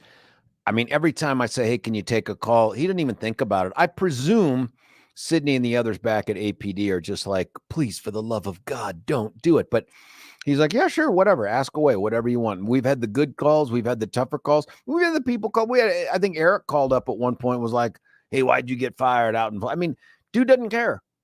Isn't that what you want from a public servant, is some kind of transparency, as opposed to the nonsense out of the legislature with that we're going to conduct business on Signal. So we have these self-deleting messages and we're going to hold mandatory meetings, but never tell the public about them. I mean, I don't know. I really appreciate the way Art's approached this, at least with us. Our number 303-696-1971. Here's why that's important. There was a story we started to do, and it had gotten a bunch of interest. And I want to have this conversation with you because it's bigger than this moment in time. It's the kind of thing that I think has changed and could permanently change the criminal justice system. What we know from President Trump yesterday is that he received a target letter from Special Prosecutor Jack Smith. Jack Smith is the guy that has already indicted the president on some things out of the court in Miami regarding records. As you can remember, it was the records related to a bunch of things that he brought with him from the White House, held on to him at Mar-a-Lago, despite the fact that he was asked for them repeatedly, blah, blah, blah. I don't want to relitigate that, but I'm just, by way of reference, that's the prosecutor. Well, that same guy, Jack Smith, sent him apparently a target letter about grand jury, which purportedly is about January 6th. Now, a lot of folks have texted in and said, well, hey, he just said, patriotically go do this and protest and all this. He didn't say. I really don't think that what this indictment ultimately is going to be about, and I expect him to be indicted, is about that moment in time. I don't think it's about that speech. When we say January 6th, it's bigger than that. It's bigger than what took place in the Capitol with the protesters. It involves, in my best guess, is that it involves efforts between the president and his then attorneys, whether it's Jenna Ellis or Rudy Giuliani or the others, to come up with a method by which they wouldn't be defeated. They wouldn't lose the election, whether it's through the fake electors or attempts, and Billy brought this up in the 6th, whether it's attempts to try to get Mike Pence to say, hey, I'm going to refuse to certify the election and all those other things. That's my sense of where this is. There's something to do with that conversation, whether it's through a conspiracy or a solicitation or something like that. So instantly, the president has some responses to this. Now, he goes on Hannity, and I can't remember if the town hall was also Hannity or if it was an extenuation of that. But Billy has found some clips of the president's response to this. And as you know, man, dude's not a wilting flower. Dude has nothing but guts when it comes to just taking on all the people that are detractors of his. And I appreciate that about him. But he had some comments after he revealed this target letter. And Billy, I don't know if there's a particular order you want to do them, but we have a handful of them. Yeah. Let's fire up the first one. This is their way of cheating on an election. This is another way. Nobody's ever seen this before in this country. It's been seen before. It's a pretty well-known tactic for other countries, but nobody's seen anything like this. Well, that is that him talking to Hannity? Because that doesn't sound town hall-y to me. So these first three are Hannity. Let's hear the second one. It's ridiculous. It's freedom of speech. I'm allowed to say something. I'm allowed to speak. I'm allowed to question an election. And because you question an election, they want to try and do a number on you. That's interesting, and it's important because, one, of course, he also calls the prosecutor deranged, which, one, I think is ridiculous. You can not like the guy. You can think the guy's even politically motivated, but the name calling is a trademark of the president's. He just happens to be better at it than anyone we've ever seen in politics, because when he calls someone a name, it tends to stick. I mean, look at Low Energy Jeb. I mean, that pretty much ended his campaign right then and there. He's just good at doing that. And he's still trying to come up with the one for Ron DeSantis. But honestly, based on the polling, he may not need to. I mean, Ron may do it to himself. But that's interesting that he invokes the First Amendment, because I agree he has the right to question the election. He has the right to say a bunch of bad things. He has that right. I agree with that.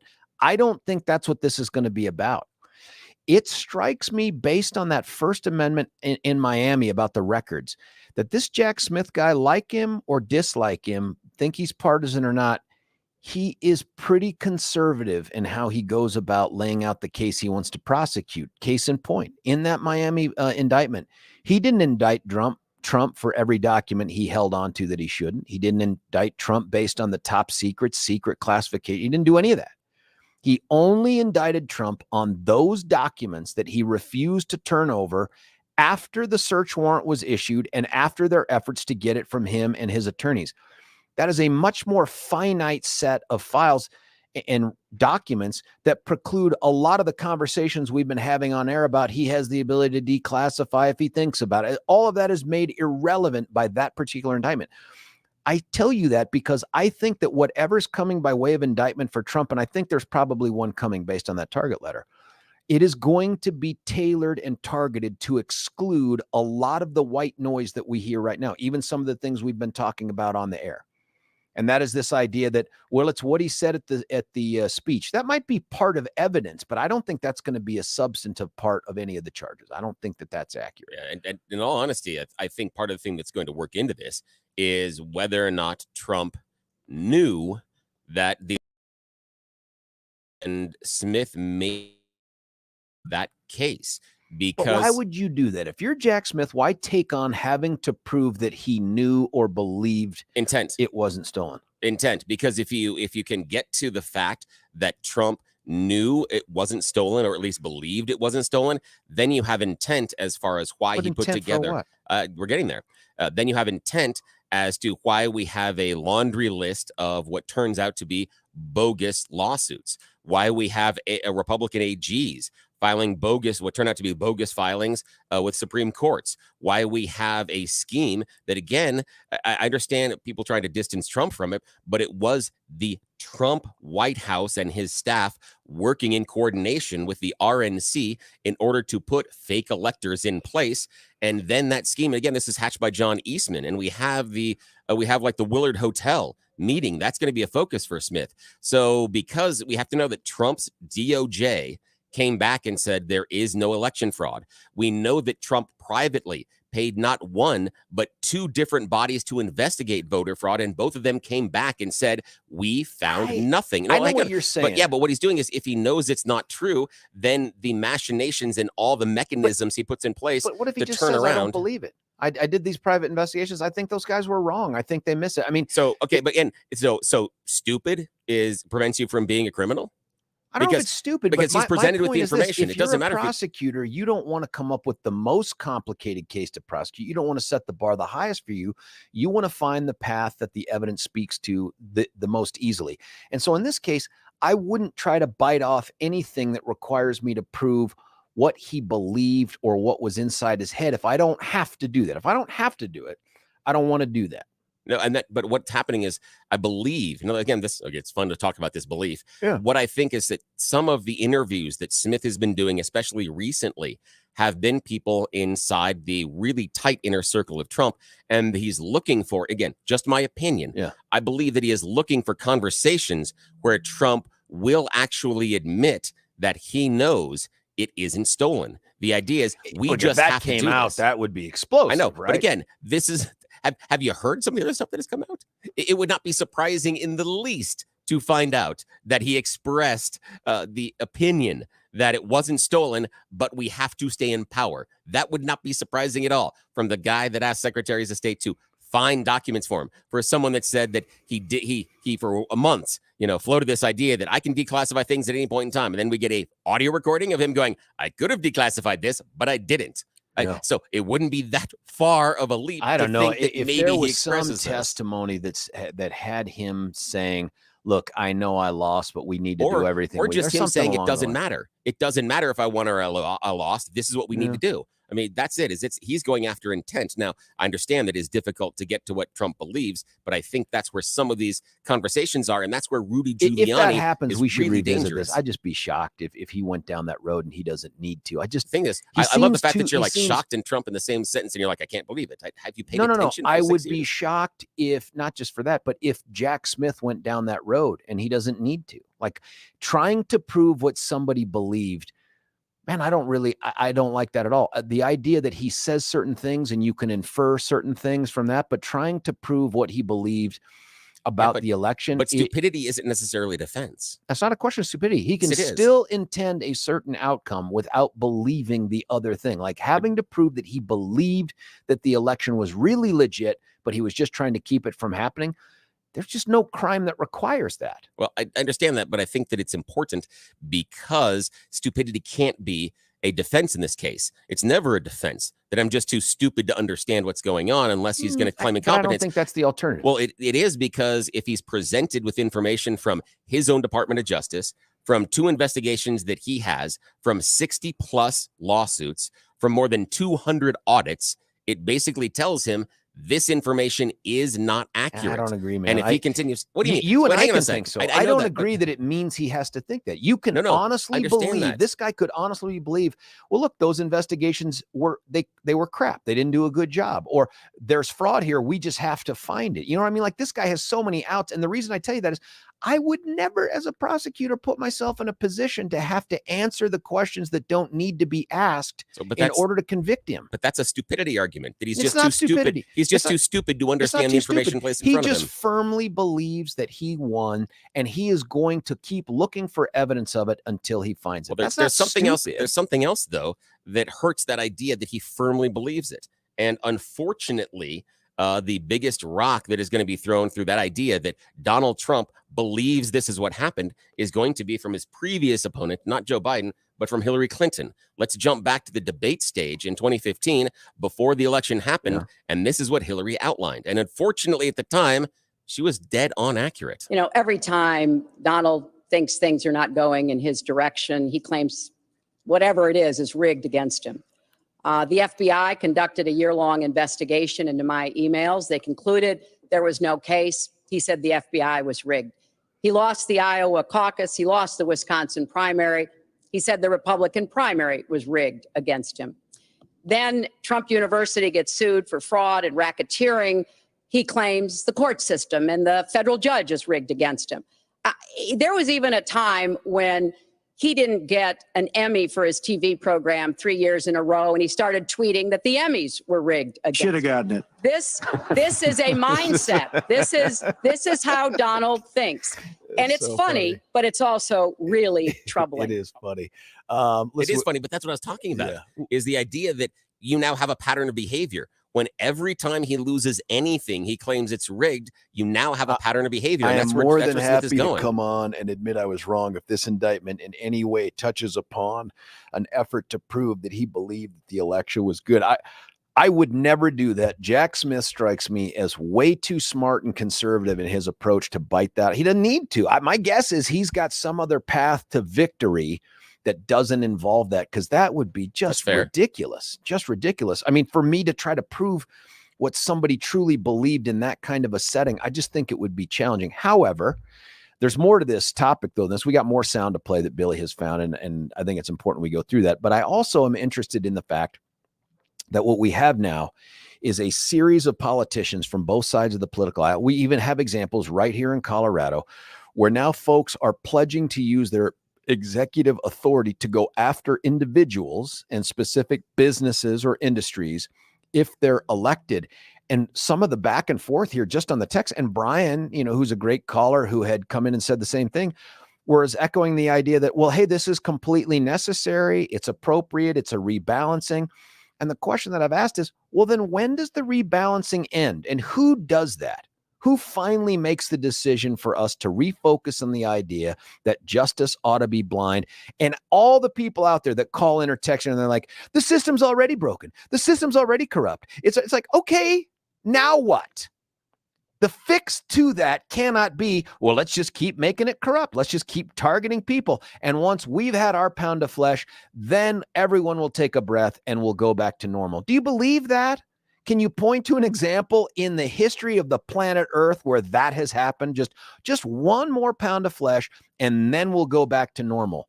That's not how it ends. How it ends is with something disastrous, like civil war or something. And I don't want to go there. And we can't start over with our criminal justice system. We just got to improve on what we have, because I can't think of a better system. 303-696-1971. I want to know what you think about this. We're going to cut away for a break. Let me first tell you, though, about our buddies at QC Kinetix. QC Kinetix has figured out a way to make your life better.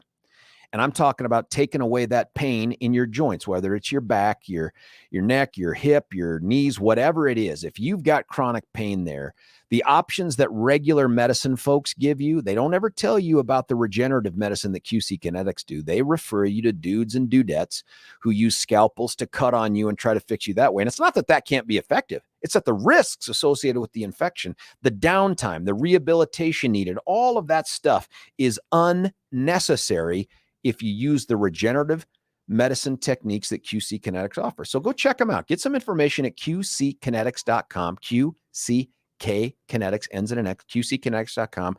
But I recommend calling the local medical professionals there, local, and asking them all your questions, man. And they're not high pressure salespeople. They're there to answer your questions so you make a better decision. 303-900-8986. 303-900-8986. 303-900-8986. Stick around. We're going to get to the phones that are starting to ring here, as well as the text. George Brauchler on the George Show, 710 KNUS. Imagine the lifelong impact of a journey to the Holy Land, surrounded by like-minded travelers. Picture yourself stepping foot in iconic locations right out of history. With nationally syndicated radio hosts Dennis Prager and Mike Gallagher, you'll gain firsthand understanding of the spiritual and political importance of this vital region. Hi, it's Mike Gallagher here. I hope you'll join Dennis Prager and me on an amazing journey through Israel in October 2023. Discover Israel's vibrant culture and why this nation is such a strategic partner for the United States.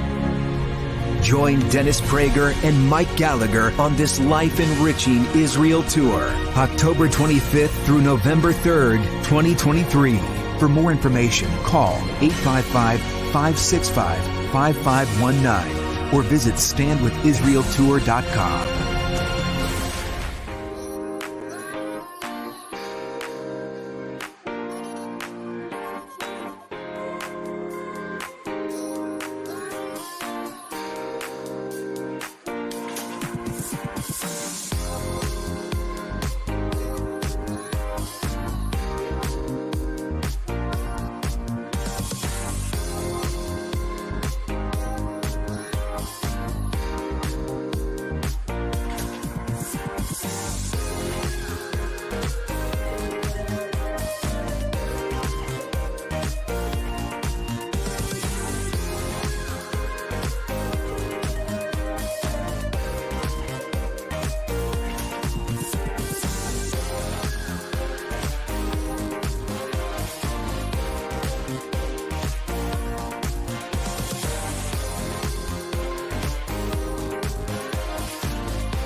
George Brauchler back with you here, 710 KNUS. Listen, we're out of time for the hour, but I want to continue this conversation. Big question here. Is the criminal justice system too politicized to be saved?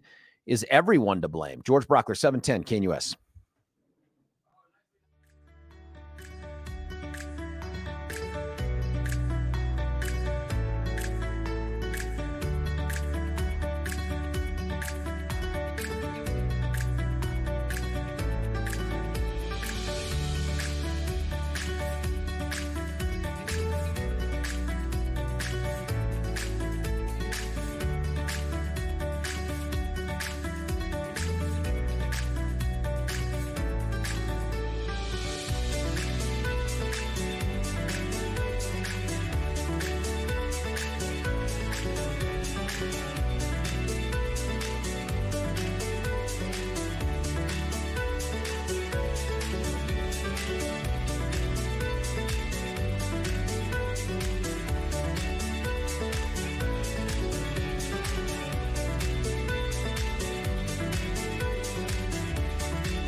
Happy 9 a.m. hour to you on this hump day. It's the last hour of the show before we cut you loose to be entertained by Dennis Prager, then Seb Gorka back live and local at 3 with Deb or someone who's filling in for Deb. It's hard to keep track now, but it could be Jimmy. If it's Jimmy and I'm calling you Deb, Jimmy, please forgive me. It won't be the worst thing you're ever called.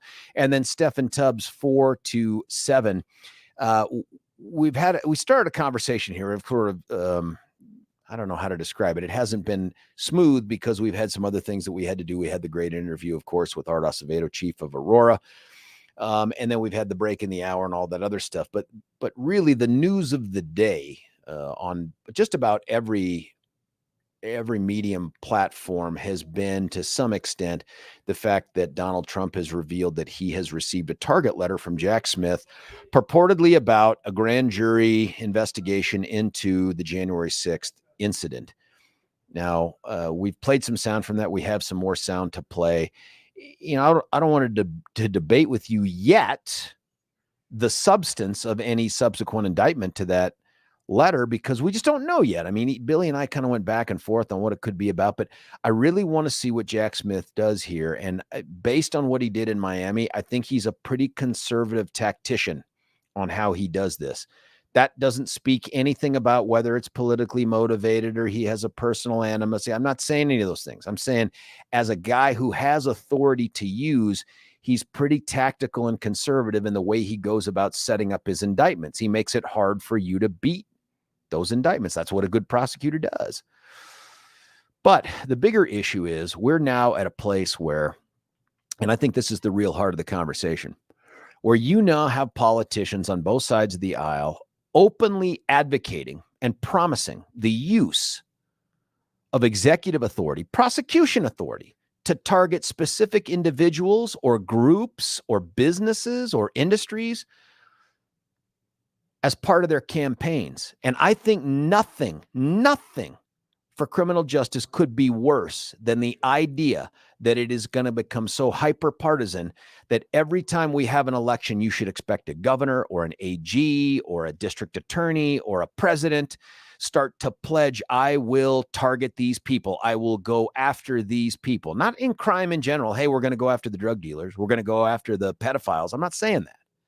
I'm saying when you say a specific name or a specific individual. Now, I want you to listen to the language used by President Trump here in this particular statement and tell me if you don't hear him pledging prosecution against the Biden family.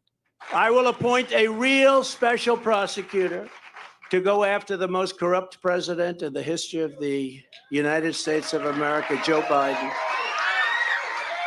and the entire Biden crime family. Name a special prosecutor. And all others involved with the destruction of our elections, our borders, and our country itself. They're destroying our country. And when I'm reelected, and we will get reelected, we have no choice. We're not going to have a country anymore. I will totally obliterate the deep state. We will obliterate the deep state. A lot of things in there to talk about. In fact, he goes on to target more than the Biden family, the most corrupt family, he said, I think, in the history of the planet Earth or something. He also talks about targeting those people whose decisions, I think, have led to the deterioration of the situation at the border and all that other stuff. Also, that feels pretty political to me if we're going to try to criminalize some of that. We can oppose it. We can think it's awful, but criminalizing it, different topic. But in this particular case, the go after comment was one that, I mean, I'm telling you, given that the words that follow go after include the most corrupt, and he's entitled to an opinion about whether or not he's corrupt. He's entitled to that. But couched in the same segment of that sentence, couched right there in terms of go after, it is pretty clear to anybody with an honest ear for this that this guy is promising to prosecute the Biden family.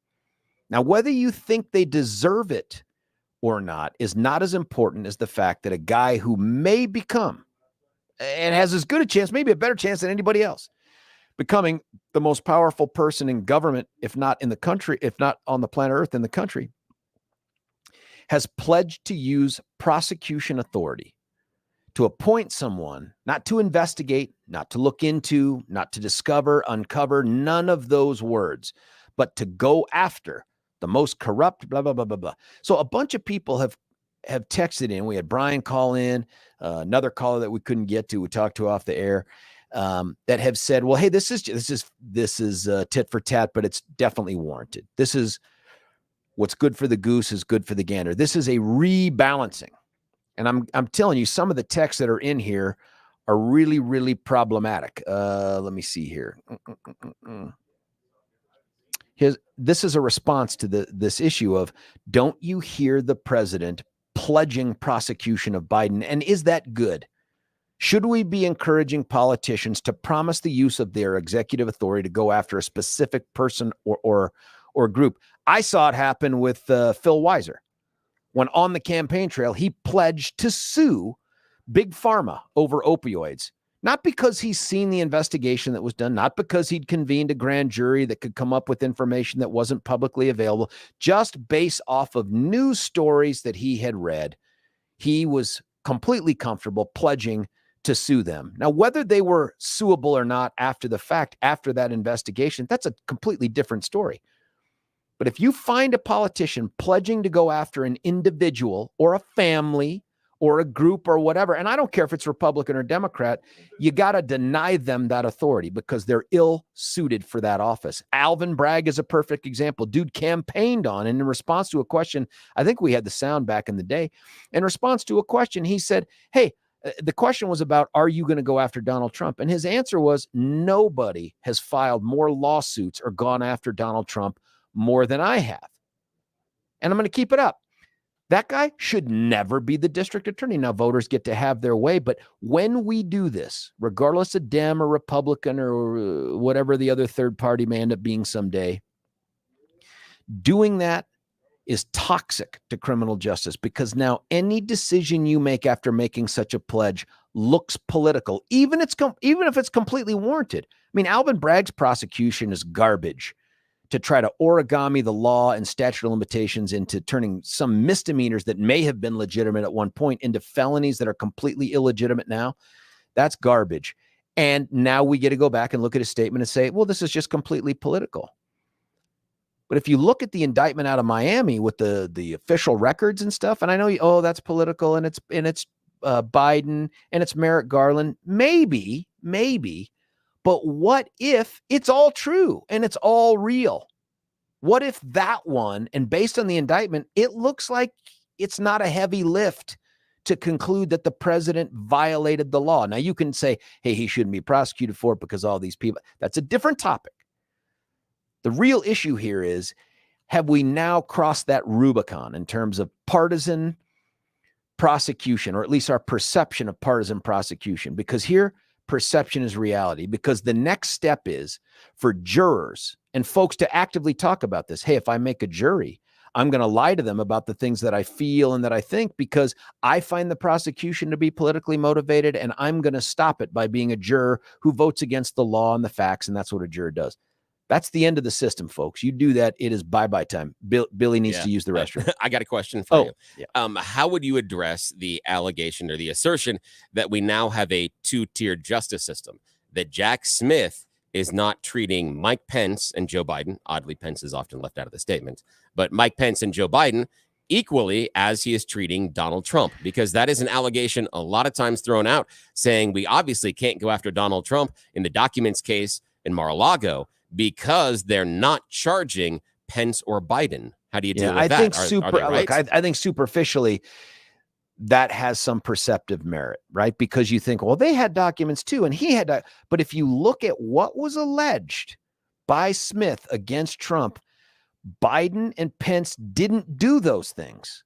It looks like Smith has tailored his indictment of Trump to be just about documents that he refused to turn over after being asked, after I think that even the search warrant was sought and all that other stuff. After all of that, it looks like Pence and Biden probably both violated the law, no doubt. But when they were asked to return the documents, they did.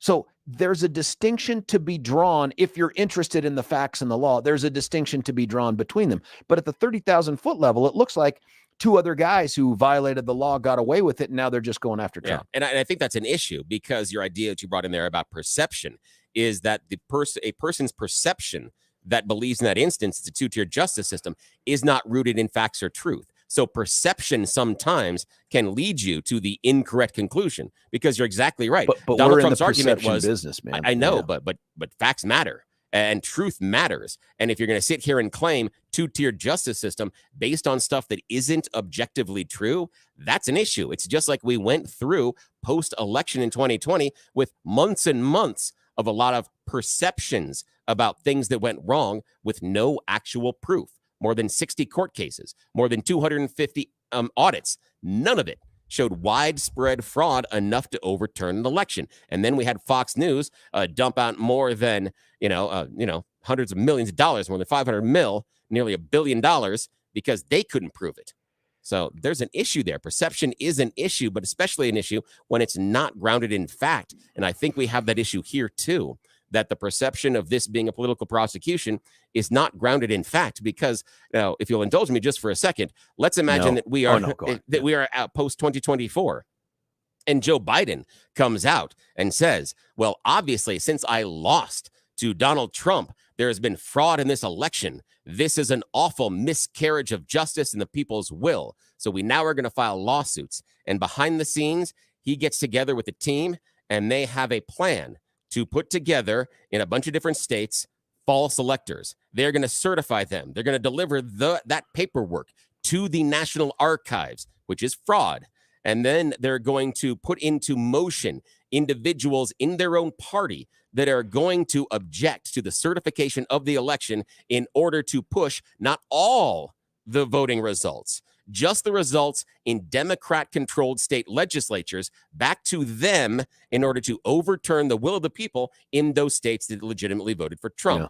That would be okay with that? Would we sit there and say, well, obviously he's just exercising his free speech, and obviously he is just exercising all avenues for him to make sure that the election wasn't stolen? Suggesting that it would be different. Would it be? But again, I think people's perception would be different. I don't know. Well, these people's perception might be different. The ones that, but I'm And not on sure the that Dem those too. are the facts that are going to exist here. I'm not sure those are going to be the foundation for the indictment. You might be surprised. Yeah, well, I would be. And I want to do that. We'll, of course, analyze any indictment that gets released here in a way that no other host can really do here. But I'm more interested in whether or not you think what Trump said was okay, not as an indictment of Trump, by the way, on this, because both sides do it. Alvin Bragg did it. We had the attorney general for the state of New York campaign on the idea that she was going to get Trump.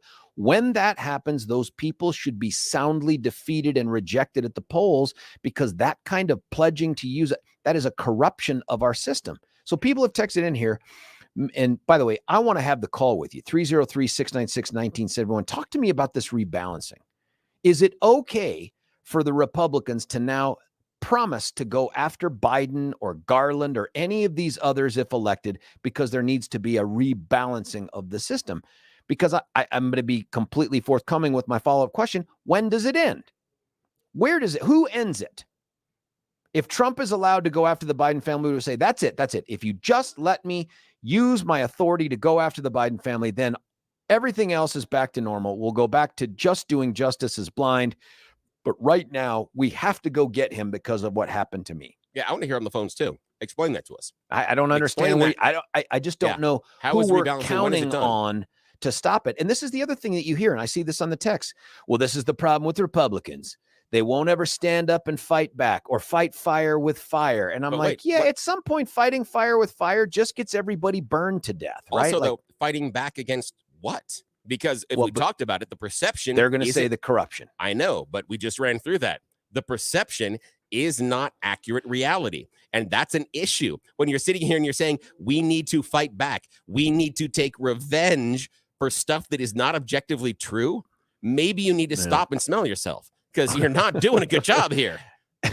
That I'm not even sure. I don't want to ask you to demonstrate what smell yourself looks like, but here's some texts that have come in, and there's a bunch of them, but got to have the Brian guts to pick up the phone and have this conversation. Maybe there was actual corruption going on in Ukraine and he wanted it to be exposed. Who wanted who's the who? I presume this is a reference to Trump. I don't recall him asking in the conversation to create a fake investigation. He did.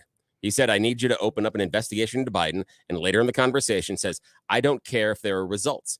He outlined that. He just wanted the investigation open. That is in the perfect phone call. Go back and refer to it. It's in the perfect phone call. Here's another. I won't vote for T because there is no way in hell he will win the general election. The unaffiliated voters are the only way to get into office. The unaffiliated voters are running from him like people ran from COVID. Best of luck, Republicans. COVID's a tough example to use. Here's one. How can you not think in those terms when you've been consistently attacked? This is the reference, I imagine, to the revenge clip that we have here. And this of course, was with Hugh Hewitt a few months ago right here. If you're back in the Oval, will you use the powers of the presidency to punish people who punished you? No, I wouldn't do that because right. I want to bring our country forward. No, I wouldn't do that. One of the best things you did when you ran the first time. That's words, but I wouldn't. I would be entitled to a revenge tour if you want to know the truth, but I wouldn't do that.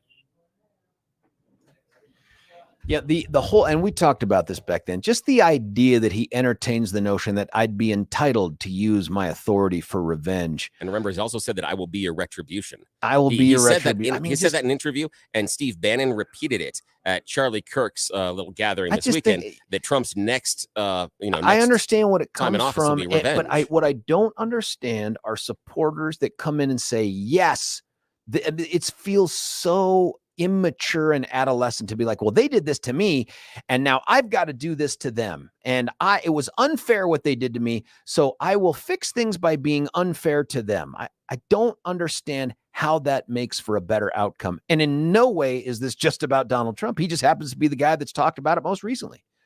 He's had his own comments about the target letter that he has. And he's, of course, impugning the motives of the prosecutor in this case. And I suppose he's entitled to do it. But all I think that this is going to end up creating is we're poking each other. We're going three stooges, right? We're going to go three stooges with each other and just continue to beat on each other until somebody says enough.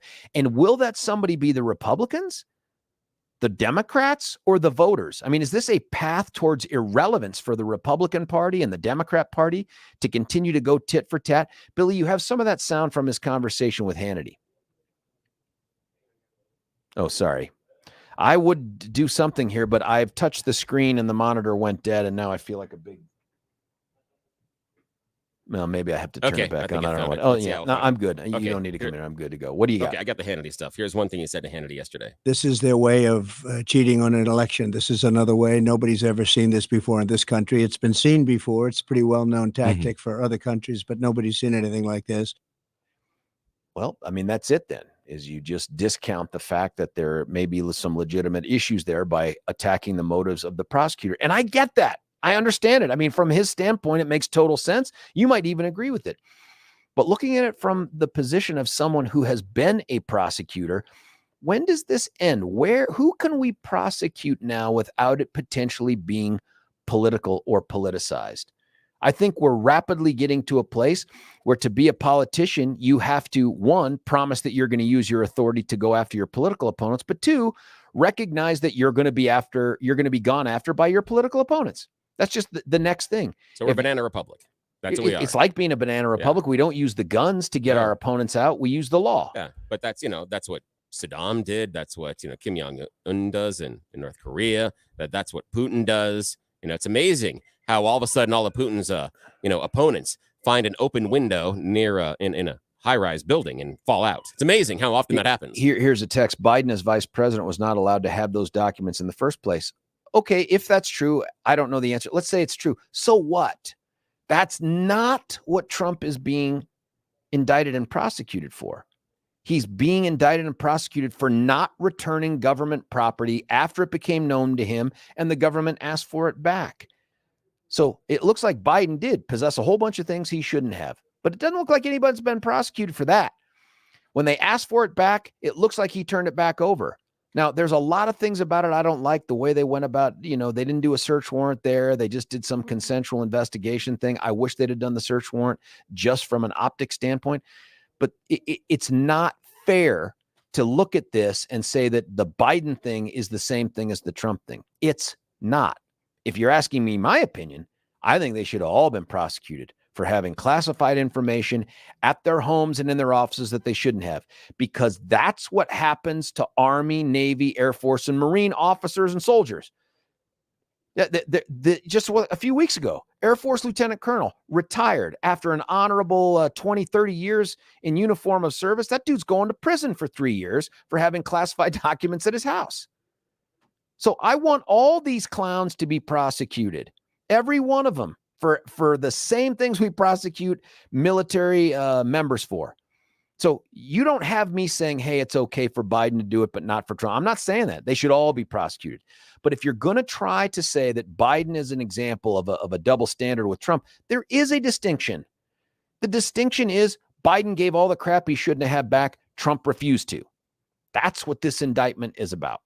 303-696-1971 is the number. Listen, I want to get to Gary from Denver and the other callers that are calling in, and a bunch of texts that have come in as well. But I got to tell you first about my dentist. In fact, if you were looking on camera there on the Rumble and the YouTubes where we are, I might have been picking my teeth at one point. It's because I ate an orange and I have this ridiculously deep gap in my wisdom teeth. And I have all my wisdom teeth, which is really unusual, but I've got them all. For food and stuff. And invariably, no matter what I do with the little pick or the floss, and I do that all the time, especially when I'm driving, when I go see my dentist, and that's Doctors Richter and Snyder down there at Twin Aspen Dental, they find something, and it's usually build up a plaque or something, no matter what I do with the brushing and the flossing. And that's why it's good to go in every 6 months and have them get in there and make your teeth right as rain before they send you back out to eat more oranges and apples and red meat and all that other stuff. Now, if you're not in love, and I mean that in a dental way, in love with your dentist, then why don't you take a chance on a change? And instead of just doing the same thing you've always been doing with the same sort of, yeah, it's okay, it's C plus B minus experience, shoot for the A. Shoot for the potential A plus there and give Twin Aspen Dental your business. It's not just because they can do all the heavy lifting stuff with the dental implants and the bridges and the crowns and all the other stuff. They do all that. But the routine things that you and I go through, those are the things where they excel as well, because they just have the most peaceful environment with the happiest, nicest people that are there. Now, I've only had Shiloh twice, but she has been tremendous with me. Great sense of humor, great storyteller, and happy to pretend to laugh at the garbage that I say when I have little things in my mouth, sucking the spit out and stuff like that. Fantastic experience. Easy to get to. Parker Road and Stroh Road, right down there by Lehman Academy, across from that giant King Soopers that's down there. You can get there north, east, south, or west. So easy to get to. And you got to go check them out. You can check them out at twinaspendentalcenter.com. That's a good place to find out the other things that they offer in terms of services. twinaspendentalcenter.com. That's easy to get to them. You can drive out there. That's my recommendation, is that you drive out there and you make an appointment with them. But Twin Aspen Dental Center is the place to go. I would, here, forgive me, I just lost my mind. 303-841-7466. I should have just looked at my tattoo. 303-841-7466 are Doctors Richter and Snyder. Give them a try. When we come back, Gary, the other callers, all of these texts that are coming in as well, I'll try to address those. It's George Brauchler on The George Show, 710 KNUS.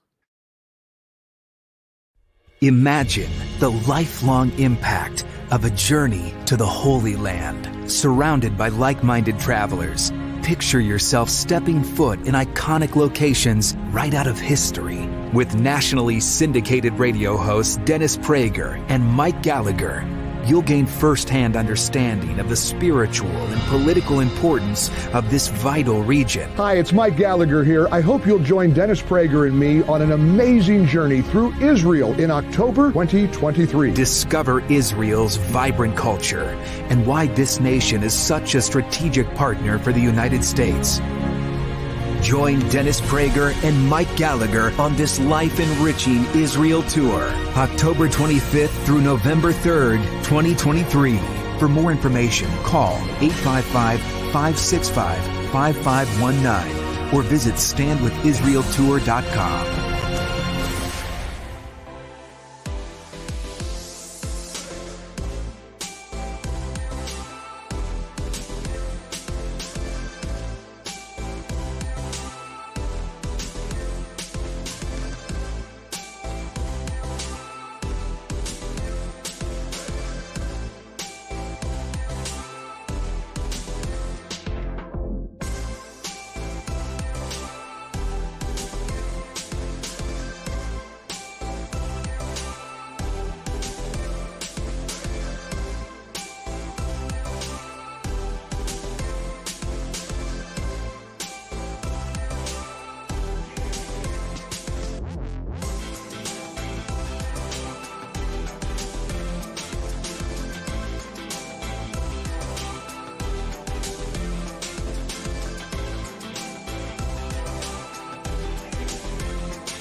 George Brauchler back with you here, 710 KNUS. Lots of texts. Gary and Ron on the phone. I promise I'll get to them as well. Here are some of the texts. You should hear yourself on this side of the microphone, and you would agree. And it's agree with what? George, you should join the 5. I don't think they mean the 5. I think they mean the View. But, George, you should join the 5. You sound just like them. There's nothing to see over here, but they have all the goods on Trump. You should join the Democratic Party. You sound just like one. Now, I don't know if you followed the show at all, but I have gone after, using Donald Trump's words, Alvin Bragg and Fannie Willis and the AG for New York, whose name escapes me at the moment, for all of their politicization of the criminal justice system. I routinely go after a guy named Phil Weiser, the Democrat AG. We've gone after the governor and the Secretary of State and the legislature. What's that? Hancock. I mean, the number of Democrats that we hold to account here are Tay Anderson. But it sounds like, and again, this is a completely different topic and one we've covered before. If you dare to say anything that can be viewed as less than slobberingly favorable about President Trump, you should be a Democrat, or you are a rhino or something like that on this topic. But I want you to prove me wrong here. Here's another text. Imagine the Jeopardy clock ticking. This is, in my view, what's your opinion? Oh, here it is. If Democrats are gone after in something approaching the way they've gone after Trump, sans the fabrications, their appetite for scorched earth political warfare may be tempered somewhat. Oh, so we go after them to discourage them. This is Tim, our friend. The alternative is for Republicans to do what they routinely did prior to Trump bending over and grabbing their ankles. It is, in my view, what's your option? I said, is that the only option for us? Here's one. How do you know Biden gave all the information back? Because the sniffer in chief said he did. You believe liars too often, missing one of the O's and 2. I'm just going off of what the investigation has revealed. If it turns out he held on to documents like Trump did, I, of course, think he should be prosecuted. I've already told you, I think the dude should be prosecuted for simply having them. Now, we know he can't be while he's president, which brings up another issue, and that is the Trump team saying we should delay this prosecution until after the November 2024 election, which, sure, that way if he wins, he can be immune from come on, man. That doesn't make any sense either. Here's how do you all caps know Biden docs were returned? Just based off of the information we have, right? Like if you want to question every bit of information that could be viewed as favorable to a Democrat or Biden's as suspect, okay. And every bit of information that can be bad about Trump, you can do that. That's just la land. Archives didn't go after Obama, Biden, Pence, etc. for political reasons. They didn't go after Pence for political reasons. Dude's a Republican. They went after Trump for political reasons. Trump knew it, which is why he was being stupid and abstinent against giving into the archives request. Even if everything you said before that last sentence were true, that stupidity is called a crime, it looks like, in not returning the government documents. But that's not the issue. The issue here is, have we now, because of this, and do you support the president in the politicization of prosecution by pledging to go after people if you're elected? Gary from Denver, you're on 710 KNUS. Gary, what do you think? I think you're pretty down the middle, George. And, if I had my druthers, I'd like to see a conservative as our next president. But we both know that's just not going to happen. It's going to be Trump versus Biden if he can make it. And if not, the fellow from California. Oh, God. I'm with you. I'm going to categorize all of this into this whataboutism stuff. I think everyone should be prosecuted if they broke the law, regardless of party. Me too. But you know what? Trump is not going to get elected because, they're filing state lawsuits against these fake electors. Yeah. And those are in the swing states, which Biden won all of them the last go round. This is just going to highlight the fact that we don't, about the ridiculous attempted Trump did to turn the election. And there's no way he's going to win those 6 swing states in 2024. I think he could, Gary. I think he could. Not because there aren't unaffiliated voters who are naturally inclined to be opposed to him, but for a number of events that are outside of what we're talking about, like whether it's some sort of economic downturn, international stuff. I don't know, just the general perception of Biden's frailty and incompetence and all that other stuff. Dude could win. I think he's on track to win the Republican nomination. Dude could win. My concern is we've now made it okay for people running for office to pledge to go after specific individuals, companies, organizations, whatever it is, in the interest of assuaging their political base. That's the end of the criminal justice system, man. How could you ever then hold any politician accountable if it's always going to be viewed through the prism of this is fulfilling a campaign promise? Yeah, but what I'm saying, George, is I think a lot of people feel that way, and I think if we were to elect Trump in 2024, this retribution stuff would go on for at least another 4 years. But if we elect Biden or any other Democrat, I think that would be the end of it, because if Biden got in 2024, attacking Trump wouldn't be as critical, because I don't think Trump is going to run for re-election in 2028. I don't know. But I mean, who knows, man? I'll give him this. Dude's also like 110 and Biden's 130, but at 110, dude's still sharp as a tack. I mean, you can disagree with his recollections and what he says and all that other stuff, but the dude's pretty fluid and responsive and has mastery of the information. And you can't say that about the current president. He doesn't seem that way. So could the dude run again in another 4 years? I think he could. My concern is, and I think so many folks have focused on this is about Trump, you're attacking. I'm not. I'm just saying this is another current example of how we're allowing politicians to poison the criminal justice system. And Gary, you've heard this from listening to this show and others. There are people out there that are like, too late, George. It's already poisoned. It's already corrupt. And so the answer, it sounds like, is because it's already corrupt and poisoned, we should get to have our pound of flesh using it that way too. And I'm like, damn, where's the character? Where's the principle in that? What principle are you asserting there? Revenge is okay? Well, and George, I think the bet, and I don't think that this is even a possibility, but President Tim Scott might be an answer to all of this in 2024. He is such a positive guy, a breath of fresh air, who's still able to say a lot of conservative things without sounding the way that others do. I think there was, Gary, thanks for the call. I think there was a different way for Trump to say this. I think Trump could have pledged, listen, you and I each have our strong suspicions about what's going on with the president and his extended family.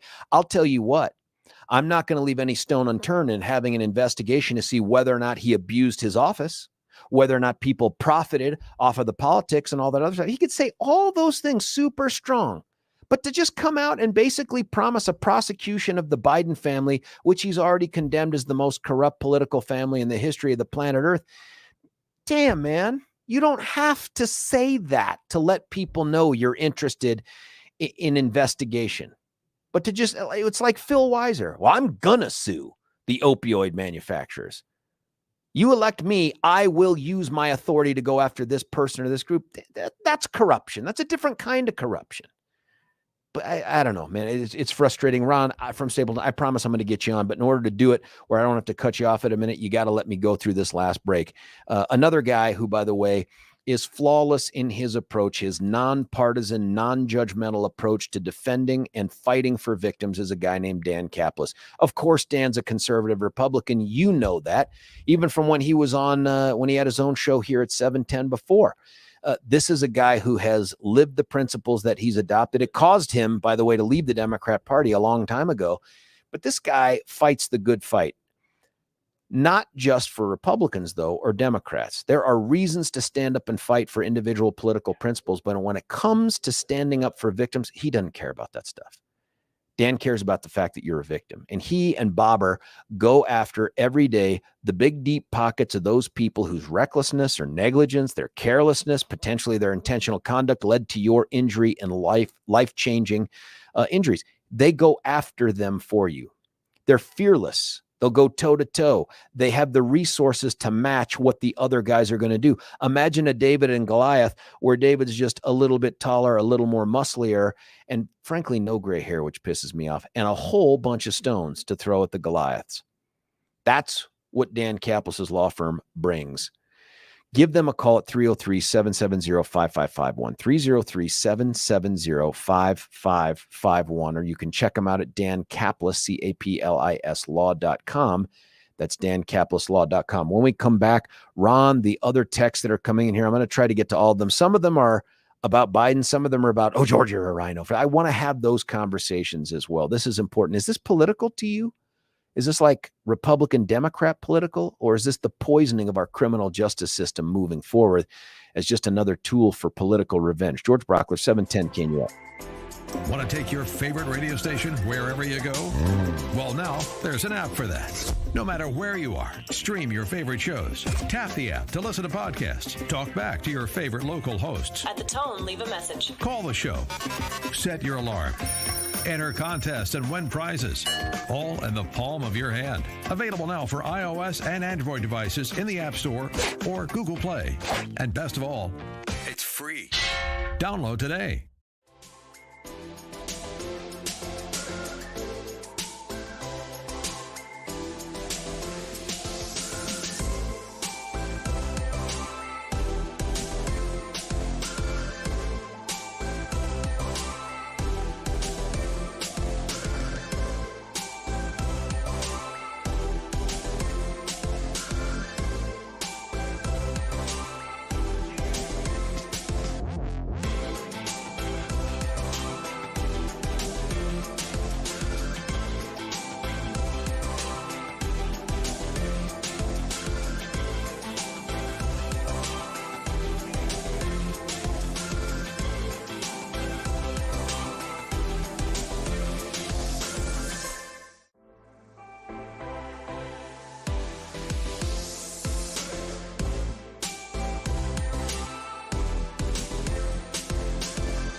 George Brauchler back with you here, 710 KNUS. Want to get to the callers. That's just what we do here. That's what makes us different than the other talk shows. Ron from Stapleton, you're on 710. Ron, what do you think? Hi, George. I 100% agree with you that Trump could have reworded everything differently to say the same thing, but not make it so, blatant. Yeah. But I don't think you're a rhino. I know you're a Republican, but you share the same position on this with the establishment in its position of weakness. What does that mean? What is weak? Well, here, Stalin used to say that, or I'm gonna paraphrase here, that if you stick the bayonet in, you get squished, you keep pushing, but if you hit bone, you stop. And that's the rhinos in the establishment always said, well, if we're nice to them and we don't ruffle the feathers and we don't do this or that, then they'll leave us alone. Well, they're not leaving us alone. They're keeping coming after a bunch of different Republicans, and it won't stop until they get the resistance. They get. But Ron, is the principle I'm espousing that politics should be as far from prosecution as possible, especially when it's targeted at a specific individual or group, that is a sign of weakness? That's being nice to Democrats to want to adhere to a principle. I want them to adhere to it also, and I want to hold them to it. This isn't partisan to me. This is just about good principle. Well, what I agree with you on also is that I think anybody and everybody should be prosecuted if they do actual crimes. But in Trump's case, they're manufacturing crimes while ignoring actual crimes that they have evidence on, that the House has dug up about the money trail on the Biden payments. James Comey lying to a FISA court. Peter Strzok. All those guys actually should be prosecuted for something. I don't know if it's treason or interference with election or whatever, but they weren't. Hillary as well. I mean, Hillary did all those crimes. She got nothing. And, people just want fairness. And but what's fair? That's what we're getting at. Is the definition of fairness that, yes, now the Republicans should get their tat for that prior tit, their pound of flesh. That's how Brian said the same thing a bunch of texters did here. We're going to rebalance the system. Do you agree with that? And if so, where does it end? Well, it ends when the Democrats feel that there's consequences for partisan, superfluous prosecutions like they're doing now with Trump. But Ron, don't you expect them to do the same thing to us once we do it to them? Like, this is just going to go back and forth. This is the Montesquieu's and the Capulets, back and forth. No, what you're missing, George, is we're not doing it to them. We're actually prosecuting actual crimes with evidence that was committed.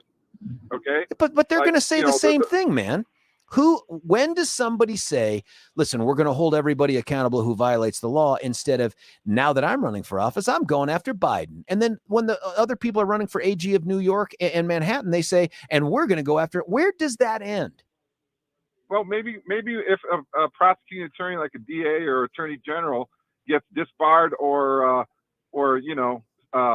recused from certain cases, if they say something like that, like Phil Weiser and the attorney general from New York and Bragg, maybe then they'll stop saying it. I mean, they could do whatever they want when they get, obviously, but if they say that to get elected, then they should be disbarred for that, because you can't Ron, prejudge somebody. I agree with you, and I appreciate your thoughtful, well-balanced approach to this. And Ron, you can hear the music. It means I'm out of time. Listen, before we go in the few seconds I have, can I remind you, go to 710knus.com.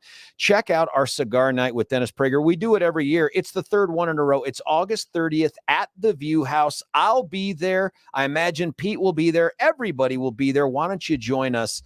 I'll be back tomorrow, but Billy won't. How the hell are we going to figure this out? Stick around to find out. George Brauchler, 710 KNUS.